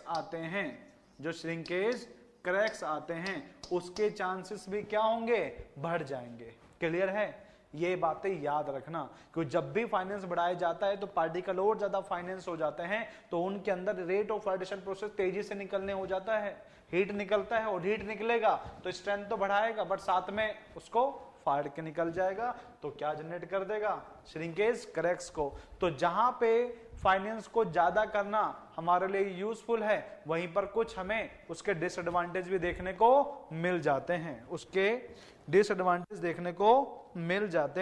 हैं। अब बात आता है कि ये टेस्ट क्यों किया जाता है। सबसे पहले हम बात करते हैं इसके पर्पस का। ठीक है, टेस्ट में 2 ही बातें होती हैं, क्यों किया जाता है मतलब पर्पस। ठीक है, this test is used to, ये है, आप लिख लिए क्या, इसको मैं ऐसे ऐसे करके हटा दूं, हटा दिया। ठीक है, धन्यवाद। This test is used to check the grinding of cement। यह सीमेंट के अंदर इसकी ग्राइंडिंग को चेक करने के काम आता है।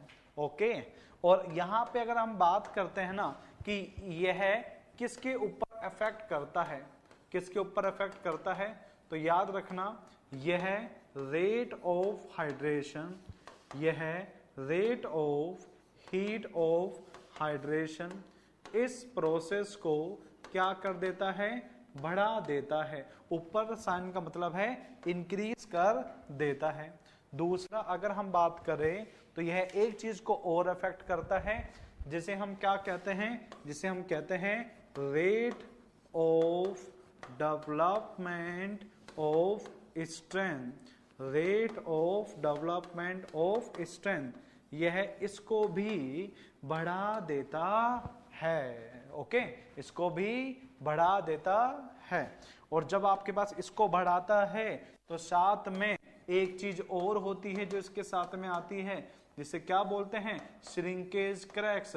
इसके आने के चांसेस भी बढ़ जाते हैं। तो याद रखना, जो ये फाइनेंस है यह इन तीन चीजों को अफेक्ट करता है। ओके, क्लियर है। और यह जो मैंने इफेक्ट बताया है ना, यह तीनों इफेक्ट मैंने बताए हैं जब आपके पास फाइनेंस क्या हो जाता है, ज्यादा होता है। जब फाइनेंस ज्यादा होता है तो ये मैंने तीनों इफेक्ट बता दिए हैं, और जब कम होगा तो आप उसको रिलेट कर पाओगे। ठीक है, इसे करके थोड़ा सा बैक। ओके, थोड़ा सा बैक लो, तुम्हारे लिए ही तो है।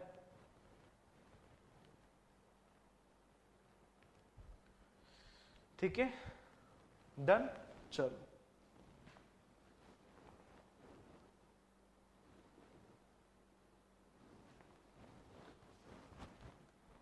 सिक्स्थ और फर्स्ट, सिक्स्थ और टेंथ। टेंथ तो ये रहा तुम्हारी आंखों के सामने, नजरों से दूर। कर लिया भाई विपिन? लास्ट में एसएस दे देना। हाँ, एसएस तो दे दूंगा, स्क्रीनशॉट नहीं दूंगा। ठीक है सुदीप। छठा, ये लो छठा, ये लो छठा, सिर्फ तुम्हारे लिए। ये लो छठा।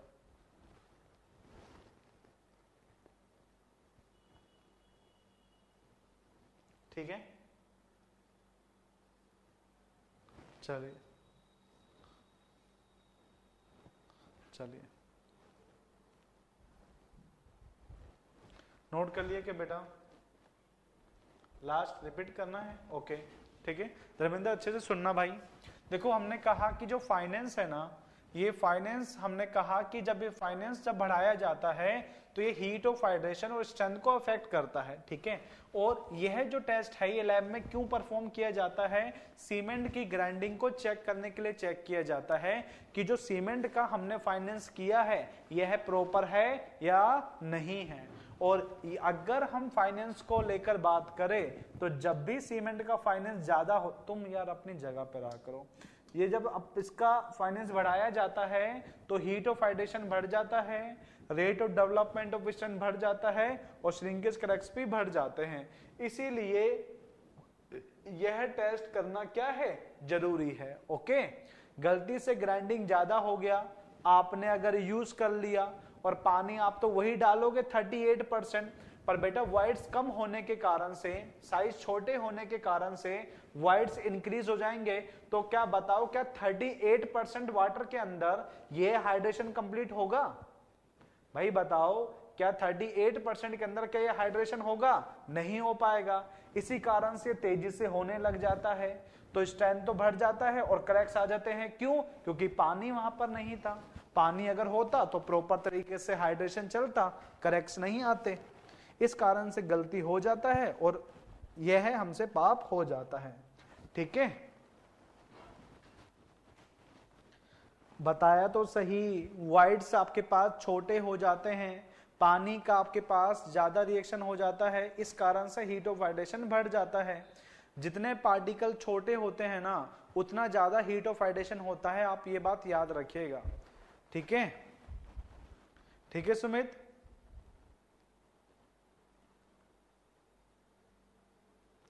फाइनेंस को लैब में ही क्यों करते हैं? मैंने कब कहा कि इसको लैब में करते हैं? मैंने तो कहा है कि फील्ड पे भी कर सकते हैं और लैब में भी कर सकते हैं। मैंने फील्ड का भी आपको बता दिया है, लैब में भी बता दिया है। शायद मुझे लगता है तुमने सिर्फ लैब का समझा है, आपने फील्ड का नहीं समझा। तो बताओ सरफराज, फील्ड में फाइनेंस को कैसे चेक किया जाता है? तुम्हारे लिए क्वेश्चन, बताओ भाई कैसे चेक किया जाता है। नेक्स्ट बताओ, फील्ड में कैसे चेक किया था?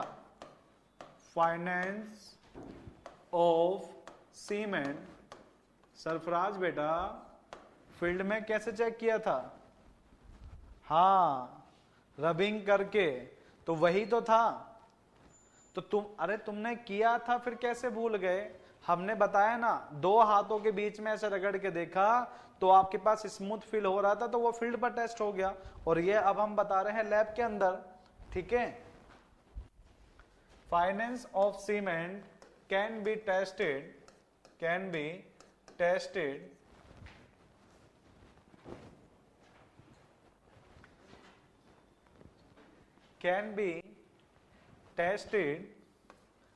by following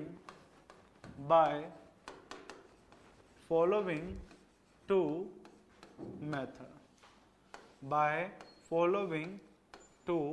method, ठीक है। सरफराज क्लियर हो गया? कहां पे करते हैं? ठीक है, दो टेस्ट होते हैं। पहला होता है सेव टेस्ट, और दूसरा होता है आपके पास एयर परमेबिलिटी टेस्ट। सोइल में भी कुछ टेस्ट पढ़े थे, बताओ उसके नाम क्या थे? आपके पास फाइनेंस चेक करने के लिए सोइल में भी सर ने टेस्ट पढ़ाए थे, मुझे उसके नाम बता दो। सिव टेस्ट, एयर परमेबिलिटी यहां पर आता है। दो टेस्ट करवाए थे सर ने वहां पर, कौन कौन सा था? नहीं, एक सर ने करवाया होगा, तुम्हें याद नहीं आ रहा। सेडिमेंटेशन टेस्ट, बिल्कुल सही, शाबाश बेटा। लगता है कि हाँ तुम पढ़ रहे हो, रिवाइज कर रहे हो, शाबाश।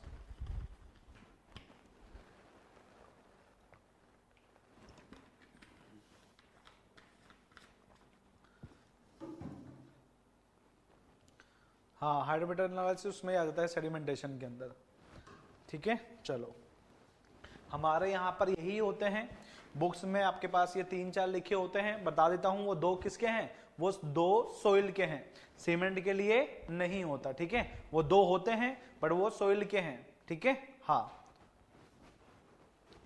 वेंगुलर टर्बिलिटी, हाँ ये पढ़ा है, बुक में है, बट हमारे पास यहाँ यूज नहीं करते। हम दो ही यूज करते हैं आपके पास लैब में, एक सिव और एक एयर परमेबिलिटी।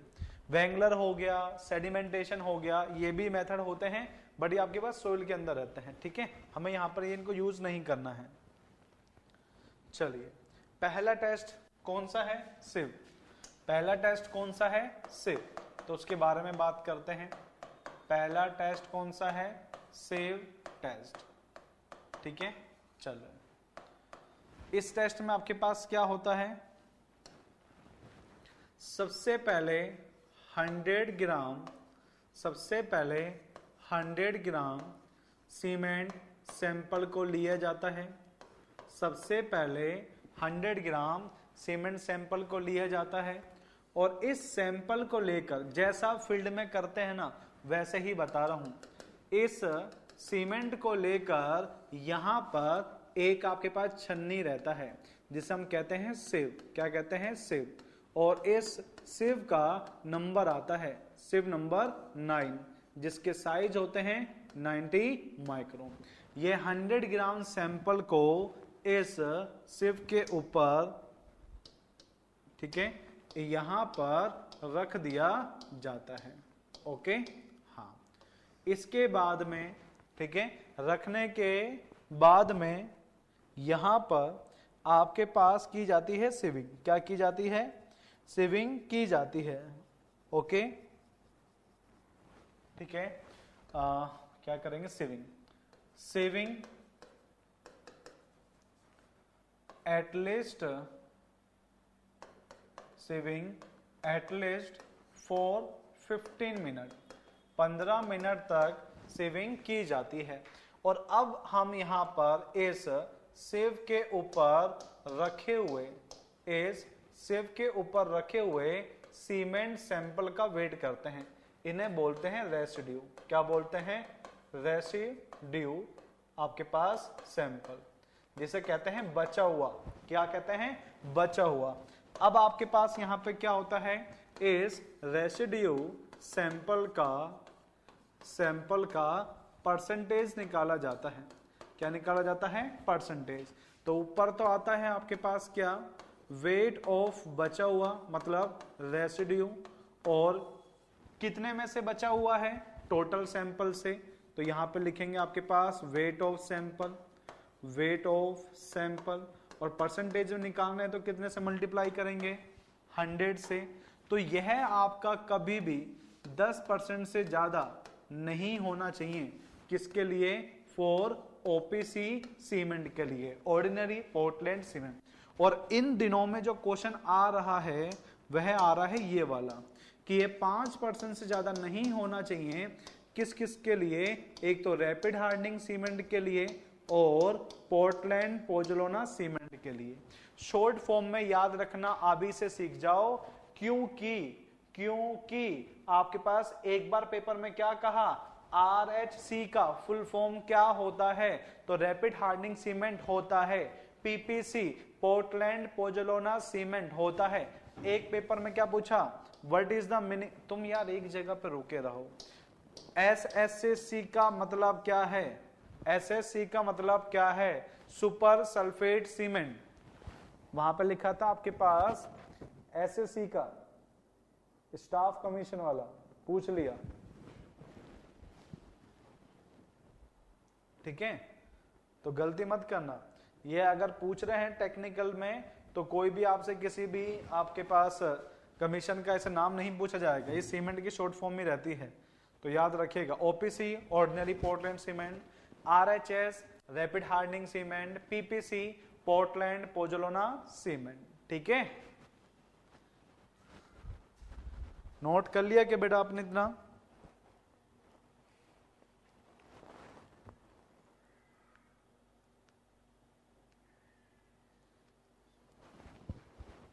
हाँ, रेसिड्यू की जो बचा हुआ है इसका परसेंटेज है, इसका परसेंटेज है।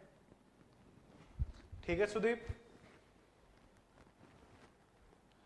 क्योंकि भाई इनको सिविंग करेंगे तो कुछ तो पास हो जाएंगे। यह तो आपके पास हो गए पासिंग, यह तो क्या हो गए? पासिंग सैंपल, पासिंग सैंपल, और जो ऊपर रह जाते हैं उन्हें कहते हैं रेसिड्यू। और रेसिड्यू कितना बच गया वही आपके पास हो जाता है क्या? रेसिड्यू सैंपल का वेट। रैपिड हार्डनिंग सीमेंट, इसकी फुल फॉर्म क्या है? Rapid hardening cement, rapid hardening cement, और इसका है आपके पास पोर्टलैंड पोजोलाना, पोजोलाना सीमेंट।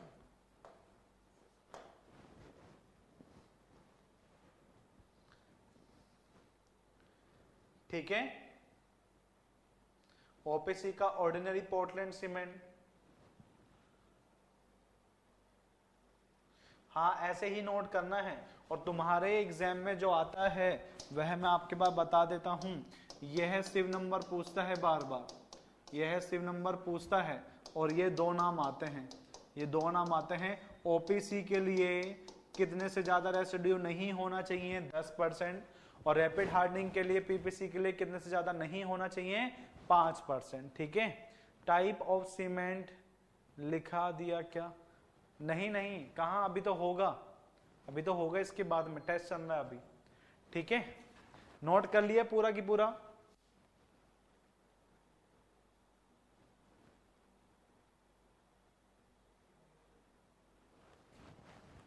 ठीक है, चलिए अब नोट करके बताते हैं।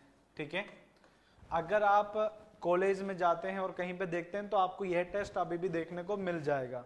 अभी भी स्टूडेंट को इन्हीं के ऊपर परफॉर्म किया जाता है। ठीक है, याद हो, समझ गए क्या? ठीक है, बट अगर एक्चुअल की बात करें, sieve test is outdated now, outdated now. Okay, और क्यों आउटडेटेड है ये? Because it's not show, because it not show over grinding of cement. यह टेस्ट आउटडेटेड हो चुका है और इसका रीजन अगर आपसे बात करें, यह टेस्ट आउटडेटेड हो चुका है और उसके पीछे का कारण बात करें तो यह ओवर ग्राइंडिंग को नहीं बताता। जैसे कि मान के चलो मैंने कहा कि इससे ज्यादा नहीं होना चाहिए, इससे ज्यादा नहीं होना चाहिए, हो गया तो रिजेक्ट। अब मान के चलो मैंने सीमेंट को फेल होने से बचाने के लिए क्या कर दिया, ज्यादा उसको ग्राइंडिंग कर दिया।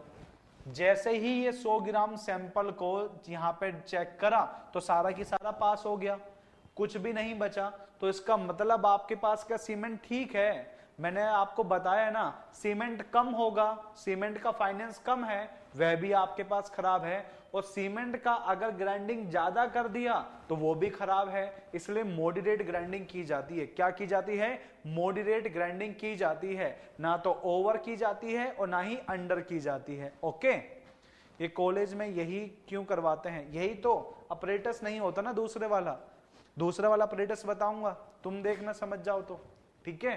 तो यह आउटडेटेड है क्योंकि यह ओवर ग्राइंडिंग को शो नहीं करता, यह ओनली अंडर ग्राइंडिंग को शो करता है।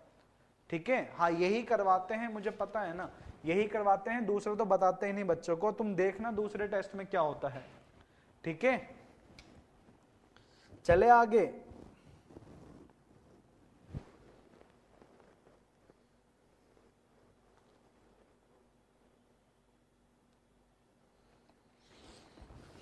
चलिए, देवकरण कहाँ है, सो रहा है क्या? देवकरण कहाँ है?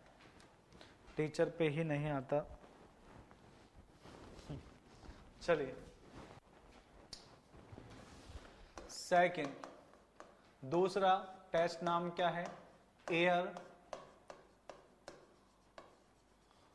Permeability test. इस टेस्ट से कुछ ज्यादा क्वेश्चन आते हैं। ठीक है, इस टेस्ट से कुछ ज्यादा क्वेश्चन आते हैं। अच्छे से समझना क्या होता है, क्या क्या आता है बता देता हूं। इसको करवाने के सर लोग ऐसा ट्रीट करते हैं कॉलेज में जैसे इंजीनियर बना दिया हो स्टूडेंट। ऐसा सच है? ब्लेन, हाँ हाँ बिल्कुल सही। देखिए, सबसे पहले आपके पास बात करते हैं, यहां पर इस टेस्ट के अंदर एक, सबसे देखो लाइन से सुनते जाना है ना।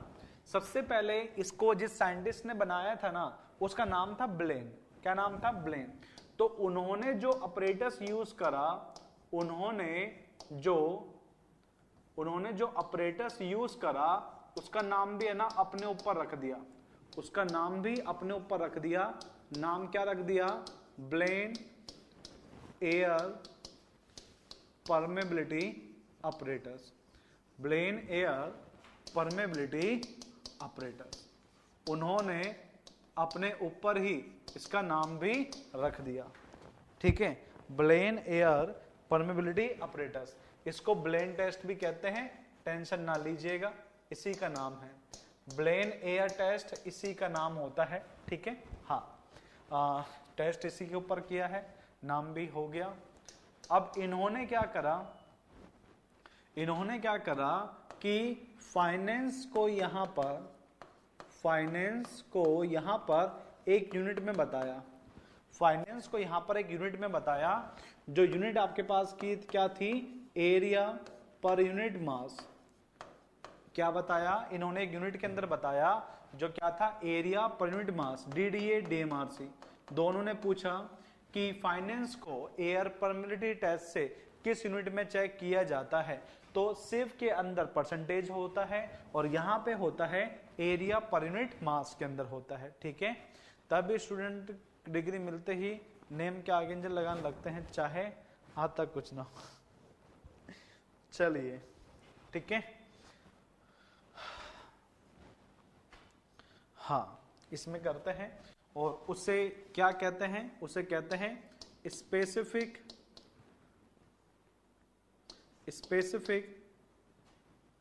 Surface area, specific surface area पर यूनिट मास। ओके, इस तरीके से लिखते हैं। यूनिट हो गया, अपरेटस हो गया। ठीक है, हाँ एक चीज और आता है, एक चीज और पूछता है यहां पर क्या पूछता है, पर्पस, हाँ पर्पस आता है, ये रहा तीसरा क्वेश्चन यहां से, इसका पर्पस। ये तीन चीजें आपको क्लियर होना चाहिए। पर्पस तो आप बता दो, क्या मुझे लिखना चाहिए क्या पर्पस है इस टेस्ट का, क्या पर्पस है इस टेस्ट का, जल्दी से बताओ। फाइनेंस, ठीक है, for determine the finance of cement. ये रहा तीन बातें है ना, इस टेस्ट का मत भूलना। इस बार भी क्वेश्चन कैसे आया था कि कंक्रीट में से कौन सा टेस्ट नहीं है, सीमेंट का कौन सा टेस्ट नहीं है, तो आपके पास एयर परमेबिलिटी टेस्ट दे रखा था। तो भाई ये टेस्ट किसके लिए होता है, यह टेस्ट सीमेंट की फाइनेंस के लिए होता है। तो कंक्रीट का कोई सा भी टेस्ट आए उसमें तो ये यूज ही नहीं होगा, समझ गए ना। हाँ, इसमें सब चीज का पता चल जाता है, देखना कैसे, ठीक है सरफराज, इसमें सब चीज का पता चल जाता है, तुम अच्छे से देखना इस टेस्ट को, ठीक है। लिख लिए क्या तीनों चीजें, क्या ये तीनों चीजें लिख ली आप,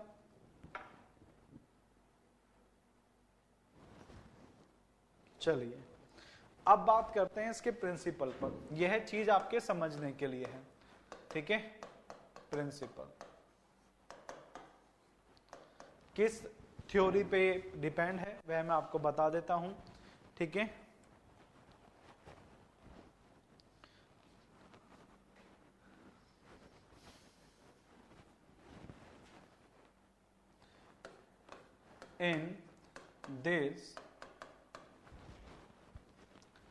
in this test, in this test,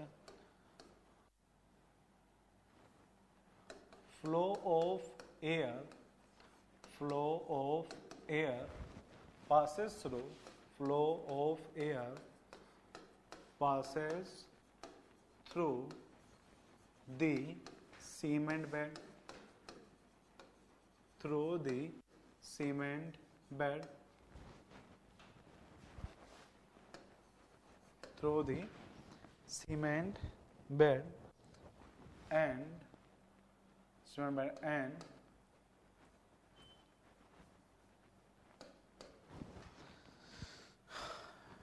through the cement bed and the surface area and the surface area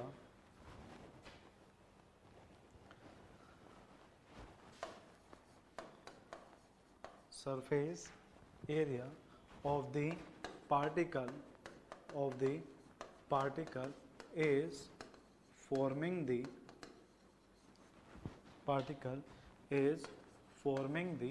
cement bed,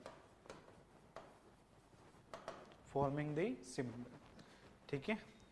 अब यहां पर हमें क्या याद रखना है, अब यहां पे हमें क्या याद रखना है, नोट करके for OPC specific surface area, for OPC specific surface area should not be less than 2250 centimetre square पर ग्राम, ओके। यहां पर जो OPC के लिए रहता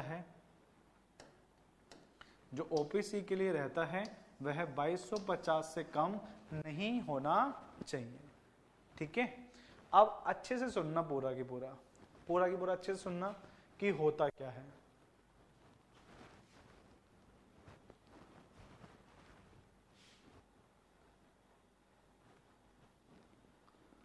देखो होता क्या है, हमारे पास यहाँ पर एक आपके पास सीमेंट लिया गया, ठीक है। कुछ अमाउंट ऑफ सीमेंट लिया जाता है, कुछ अमाउंट ऑफ सीमेंट लिया जाता है। मान के चलो कि यह आपके पास कोई सीमेंट का एरिया है, कोई सीमेंट बेड है। हमने यहां से क्या करवाया, हमने यहां से एक एयर को पास करवाया H1, जिसका हमें एरिया पता है, जिसका हमें एरिया पता है। एक एयर मास को पास करवाया जिसका हमें एरिया पता है।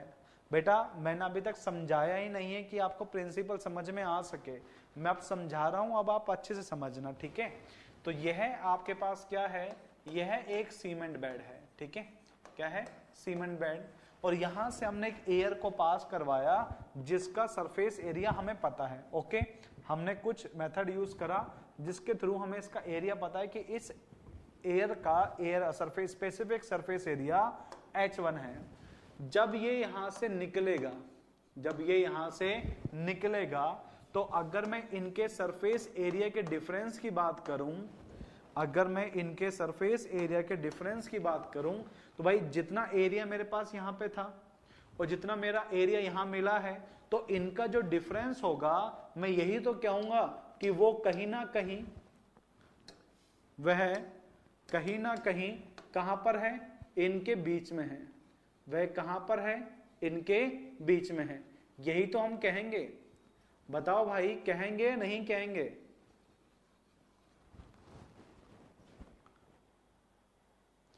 जो एरिया यहां था और जो एरिया मुझे यहां मिला, इन दोनों का जो डिफरेंस होगा, हम यही तो कहेंगे कि यह किसके बराबर होगा, यह किसके बराबर होगा, specific surface area of cement के। क्यों?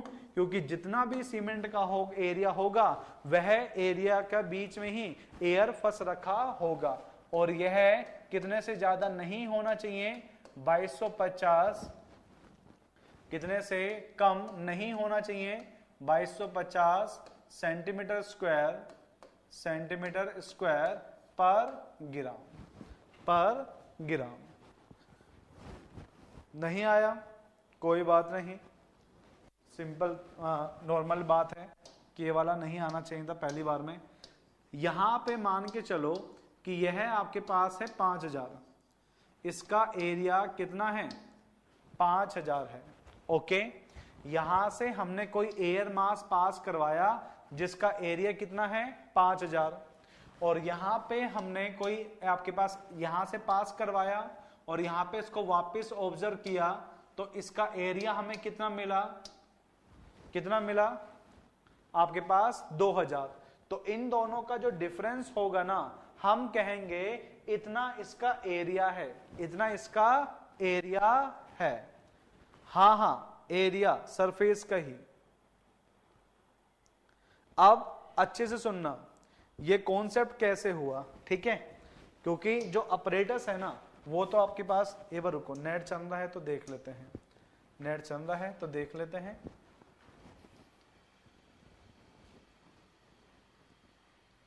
नहीं चल रहा है, ठीक है। देखिए कैसा होता है ऑपरेटर्स।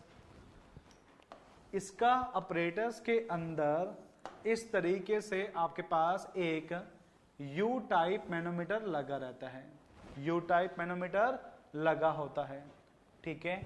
अब इसके अंदर यहां पे क्या करते हैं कि यहां पर एक आपके पास पीतल का, जिसे ब्रास अपन कहते हैं, इस तरीके से आपके पास फ्लक्स लगा रहता है, ठीक है, इस तरीके से। इसके अंदर सीमेंट को डाल दिया जाता है 3 से 5 ग्राम। डालने के बाद में, कंपैक्ट करने के बाद में, इसको यहां पर रख दिया जाता है, वापस इस जगह पे ट्यूब पर रख दिया जाता है। यहां पर एक आपके पास नोज लगी रहती है जो इसको बंद करके रखते हैं। जैसे ही इसको हटाते हैं ना, तो यहां पर और यहां पर एटमॉस्फेरिक टेम्परेचर, एटमॉस्फेरिक प्रेशर लगता है। तो जब जैसे ही यहां पे सीमेंट लगा रखा और यहां पे इसको बंद रखा, तो यह पानी यहां पे होता है और यहां का पानी यहां पे होता है। पानी का लेवल अलग अलग आपके पास रहता है इस यूट्यूब मैनोमीटर के अंदर, ठीक है। जैसे ही आपके पास यहां से ये इसको ओपन कर दिया जाता है, तो पानी का लेवल दोनों का एक जगह पर आ जाता है। तो यहां पे जो स्पेसिफिक सरफेस एरिया है, उसके लिए फॉर्मूला जो बनाया है, वह k√t में बनाया है। क्या फॉर्मूला है? इंपेरिकल फॉर्मूला है k√2 के अंदर, और k का फॉर्मूला होता है 5230.547, ओके। और यहां पे जो t है वह आपके पास रहता है कितने टाइम के अंदर यह वापस अपने लेवल में आया है। तो जैसे ही हम इसको ओपन करते हैं तो हम टाइम को चेक करते हैं, किस टाइम के अंदर पानी का लेवल दोनों ट्यूब के अंदर सेम होगा, उसको रख दिया जाता है यहां पर, और फिर हमारे पास स्पेसिफिक सरफेस एरिया निकाला जाता है, ओके।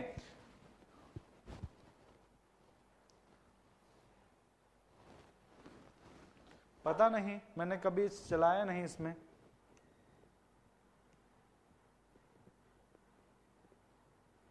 देखते हैं करके।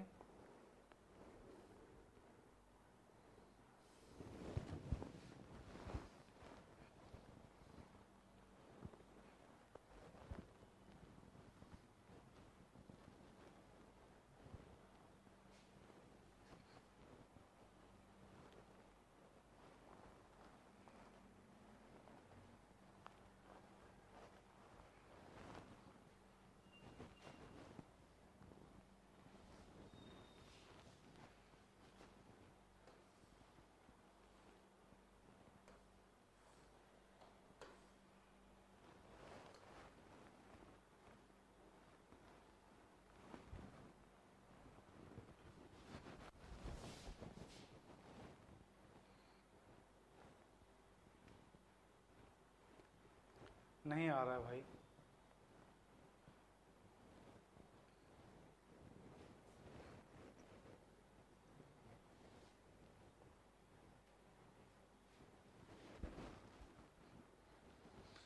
नहीं आ रहा है, उससे ही समझो फिर, ठीक है। ये एक इंपेरिकल फॉर्मूला होता है, specific surface area, specific surface area, okay. देखो पहले प्रिंसिपल देखो, प्रिंसिपल क्या कहता है।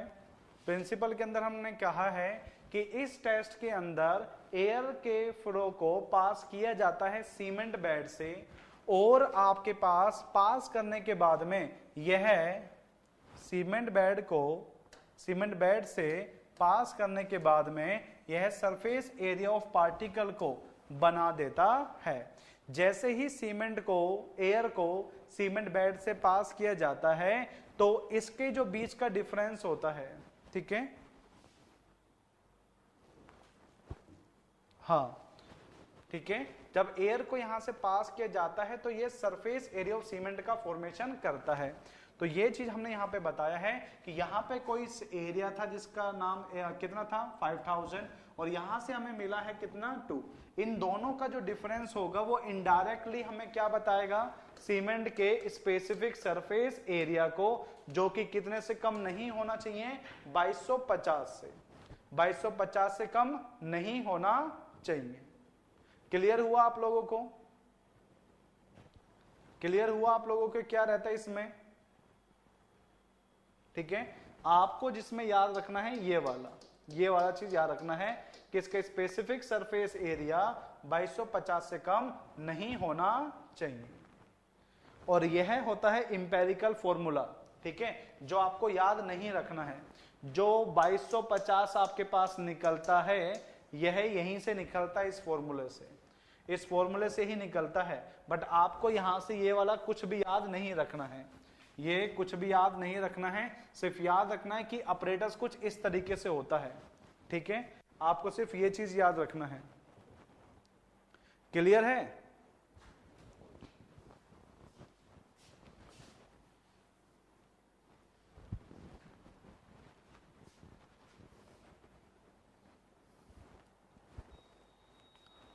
बताइए क्लियर हुआ है नहीं हुआ?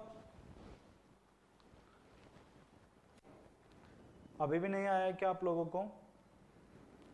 सर ये सीमेंट के बेड है, हाँ, मतलब कि सीमेंट का कुछ पार्टिकल ले लिया हमने सीमेंट के कुछ आपके पास सैंपल को ले लिया और उस सैंपल में से एयर को पास करके देखा है, और जिसमें से हमने पास करके देखा है उसके अकॉर्डिंग हम बता रहे हैं, ठीक है, ये सिर्फ एक कॉन्सेप्ट है जो मैं आपको बता रहा हूं कि भाई कुछ इस तरीके से निकलता है, ठीक है, जबकि ऐसा कुछ नहीं होता है।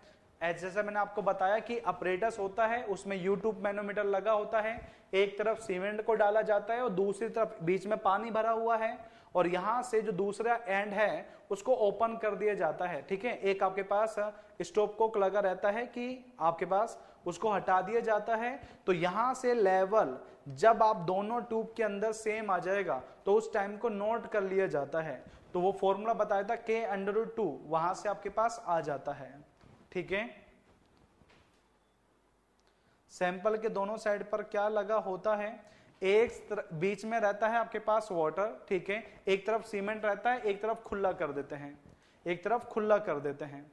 एक बार इसका साइज अपने ऑपरेटर्स को सर्च करके देख लेना, आपको क्लियर हो जाएगा, ठीक है। सेम ऐसा फ्लूइड मैकेनिक्स में किया हुआ है, इसमें नहीं किया, लेकिन नहीं इसमें ऐसा कुछ नहीं करते हैं, ठीक है। एक बार सर्च करके देख लेना, आपको क्लियर हो जाएगा कैसा दिखता है वो आपको, ठीक है। क्लियर है क्या आप लोगों को? हाँ, YouTube मैनोमीटर जैसा है, देख लेना एक बार, ठीक है। और नहीं देख पाओ तो मुझे बता देना, क्योंकि नेक्स्ट क्लास में मैं आपको एक बार ये वाला अपरेटस और एक अपने पास सीमेंट फैक्ट्री वाला, तो मैं दोनों लेकर आ जाऊंगा, ठीक है, दोनों मैं लेकर आ जाऊंगा, तो बता देना मुझे, ठीक है। एक बार मुझे मैसेज कर देना जो कि मैं लेकर आ सकूं, ठीक है।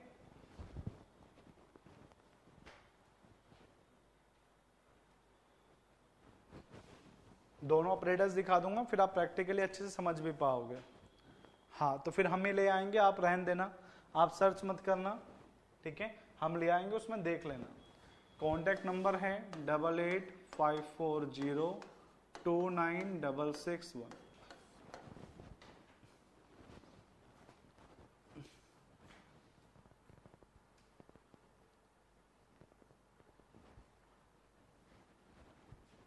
ठीक है, हाँ, चलिए अब यहां पे नोट करके देखो, ओपीसी का सबसे ज्यादा बार पूछा गया है, कितने से आपके पास कम नहीं होना चाहिए, कितने से कम नहीं होना चाहिए, 2250 सेंटीमीटर स्क्वायर पर ग्राम से, ओके। अगर रैपिड हार्डनिंग सीमेंट का पूछ ले या फिर लो हीट सीमेंट का पूछ ले, क्या नाम है इसका, इसका नाम है low heat cement, low heat cement का पूछ ले तो आपके पास कितने से कम नहीं होना चाहिए, 3250 सेंटीमीटर स्क्वायर पर ग्राम से, ओके। और आपके पास अगर पूछ ले, यह तो स्टार कर लेना, रैपिड हार्डनिंग का बार बार पूछता है 3250, रैपिड हार्डनिंग का बार बार पूछता है 3250, ओके। और पोर्टलैंड पोजलोना का सीमेंट जो रहता है उसका होता है 3000 सेंटीमीटर स्क्वायर पर ग्राम, बाकी का 3250 ही रहता है।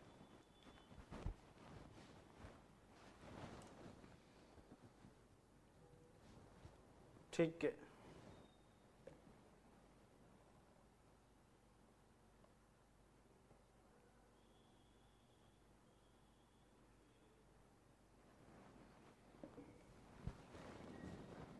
ठीक है सर। कम होगा तो क्या होगा, कम होगा तो अंडर हो गया ना, कम हो गया तो अंडर ग्राइंडिंग है, ठीक है, कम होगा तो अंडर ग्राइंडिंग है, उसको रिजेक्ट करना पड़ेगा। आपने वाटर 38% डाला है एक मॉडरेट के लिए, अगर आपके पास कम हुआ तो पानी अमाउंट में ज्यादा है, और जब भी पानी ज्यादा होता है तो स्ट्रेंथ को कम करता है, और जब भी पानी ज्यादा होता है तो स्ट्रेंथ को कम करता है अकॉर्डिंग टू एब्राहिम लॉ, ठीक है। बताएंगे उसके बारे में, उसके बारे में ही बताएंगे, कंक्रीट में आएगा, उसके बारे में बताएंगे क्या काम है उसको और किस लिए यूज किया जाता है, ठीक है।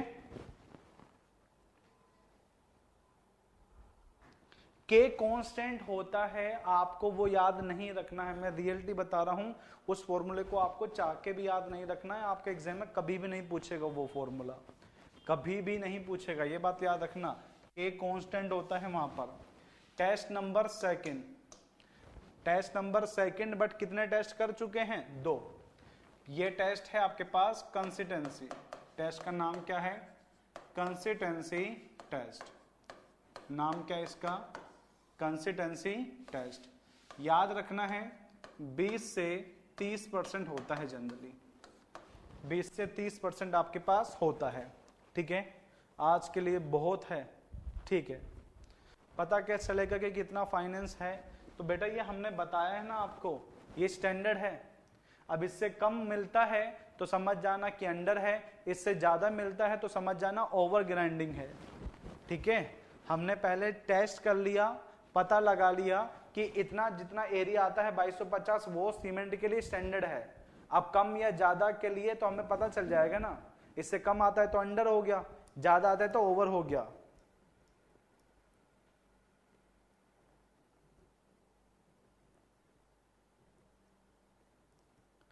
ठीक है,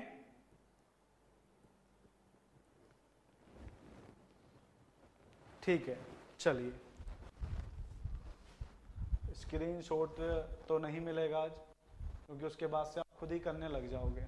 ठीक है, स्क्रीनशॉट तो आप लोगों को नहीं मिलेगा, सिंपल सी बात है। बस बोलता जाता हूँ, सुनते जाना, वहाँ पे खड़ा होते हैं। ये रिवीजन वाला पार्ट है, यह है रिवीजन वाला पार्ट है। फिर हमने 2 मेथड बताए थे, एक ड्राई और एक वेट। ड्राई और वेट में टोटल मिला के 4 पॉइंट मैंने कहा था याद करना है। टेम्परेचर रेंज होता है 1500 से 1600। फाइन ग्राइंडिंग की जाती है ट्यूब मिल मशीन में। जिप्सम लिया जाता है 3 से 5, क्लिंकर बनने के बाद में ऐड किया जाता है रिटार्डिंग पर्पज से, इनिशियल सेटिंग टाइम को बढ़ाने के लिए। सीमेंट का जो साइज होता है वह आपके पास होता है 20 से 90 माइक्रोन। सिव टेस्ट में ये आपको पता भी चल गया होगा कि जो पार्टिकल साइज है वो 90 माइक्रोन से कम होने चाहिए, तभी पास होते हैं। ठीक है, चलो इतना ही पढ़ना है। फिर बात करते हैं आपके पास ये फैक्ट्री में है, फैक्ट्री में नहीं जाएंगे। टेस्टिंग की जाती है परफॉर्मेंस का पता लगाने के लिए, 3 टाइप से करते हैं, फील्ड, लैब और केमिकल। जब हम आपके पास करते हैं फील्ड टेस्ट को, जब हम आपके पास करते हैं फील्ड टेस्ट को, तो इसका कलर होना चाहिए ग्रीनिश ग्रे, जिसे कहते हैं uniform colour. Finance smooth feel होना चाहिए। हीट ऑफ हाइड्रेशन के लिए हम हाथ डाल के देखते हैं और ठंडा फील होना चाहिए। ये सारे फिजिकल टेस्ट है, जिसके कुछ बचे हुए मैंने यहाँ पर लिखवाए थे। पहला, आपके पास अगर बकेट के अंदर को सीमेंट डालते हो तो यह डूब जाना चाहिए। पहले फ्लोट करता है फिर डूब जाता है। यह टेस्ट होता है स्पेसिफिक ग्रेविटी टेस्ट। जब सीमेंट के अंदर हाथ डाला तो इसमें गांठें नहीं होना चाहिए, तो यह बताता है वाटर एब्जॉर्प्शन टेस्ट को। ये सारे के सारे आपके पास फिजिकल टेस्ट होते हैं। स्टैंड टेस्ट भी होता है, जो एज ए नॉलेज के लिए याद रखिए। 25-25 200 का सैंपल लेकर 7 दिन तक पानी में भिगो के, सपोर्ट रहता है 150, इनके बीच में रख के ऊपर से लोडिंग लगा दी जाती है 10 सीटों का। कोई भी क्रैक अगर नहीं आता है तो अच्छा है, अगर क्रैक्स आ जाते हैं तो रिजेक्ट कर दिया जाता है। किसी भी ग्रेड पे कर सकते हो, 33, 43, 53 के ऊपर। फिर बात करते हैं आपके पास लैब टेस्ट में। सबसे पहला टेस्ट और इम्पोर्टेंट टेस्ट होता है, उसे बोलते हैं कंसिस्टेंसी। क्यों होता है ये नेक्स्ट क्लास में जो मंडे को होगा उसमें आपको पता लग ही जाएगा। फिर बात करते हैं आपके पास फाइनेंस टेस्ट का। फाइनेंस टेस्ट सीमेंट की ग्राइंडिंग को पता लगाने के लिए किया जाता है। फाइनेंस के बढ़ने के कारण से रेट ऑफ हाइड्रेशन और आपके पास स्ट्रेंथ ज्यादा डेवलप होता है, पर साथ में श्रिंकेज क्रैक्स भी आ जाते हैं जो हमारे लिए हार्मफुल होते हैं। फिर बात करते हैं आपके पास सिव टेस्ट। 2 तरीके से किया जाता है, सिव और एयर परमेबिलिटी। सिव टेस्ट के अंदर आपको 2 पॉइंट याद रखने हैं। सिव नंबर 9 होता है और यह ओपीसी के लिए 10% से ज्यादा नहीं होना चाहिए। रैपिड हार्डनिंग और पोर्टलैंड पोजनोना के लिए ये 5% से ज्यादा नहीं होना चाहिए। फिर बात करते हैं आपके पास सिव टेस्ट, जो अब नहीं करना चाहिए क्योंकि ये अंडर ग्राइंडिंग को शो करता है, ओवर को शो नहीं करता है। फिर बात करते हैं आपके पास एयर परमेबिलिटी, जिसे ब्लेन एयर परमेबिलिटी टेस्ट भी कहते हैं। अपरेटस का नाम इसके साइंटिस्ट के ऊपर है, Blaine air permeability apparatus. Unit होती है स्पेसिफिक सरफेस एरिया पर यूनिट मास में। पर्पस होता है फाइनेंस का चेक करने के लिए, वो भी किसका? सीमेंट का। यहाँ पे एयर को पास करवाया जाता है और उस पास करने के बाद में जो डिफरेंस आता है वह सीमेंट पार्टिकल के एरिया को बताता है। ठीक है, यहां पर आपके पास जो एरिया है वह 2250 निकलता है, जो किसी इंपेरिकल फॉर्मूला से निकलता है K√2 से, जो आपको याद नहीं रखना है। पहले ही कह रहा हूं आपको याद नहीं रखना है, आपको प्रिंसिपल भी याद नहीं रखना है, आपको सिर्फ ये नोट वाला पॉइंट याद रखना है, ओनली ये नोट वाला, प्रिंसिपल नहीं आता है, नहीं तो उसको भी अच्छे से बता देते हैं। फिर बात करते हैं आपके पास ये जो स्पेसिफिक सरफेस एरिया है 2250 से कम नहीं होना चाहिए ओपीसी के लिए, रैपिड हार्डनिंग के लिए और लो हीट के लिए ये 3250 रहता है और पीपीसी के लिए यह 3000 से कम नहीं होना चाहिए। आज की क्लास में इतना ही है और कल की क्लास में जो परसों होने वाली है उसको हम कंसिस्टेंसी से स्टार्ट करेंगे। जब तक के लिए अलविदा। ठीक है, तो मिलते हैं तुमसे अगली क्लास में, जब तक के लिए रिवीजन करते रहो। 18 ये लो,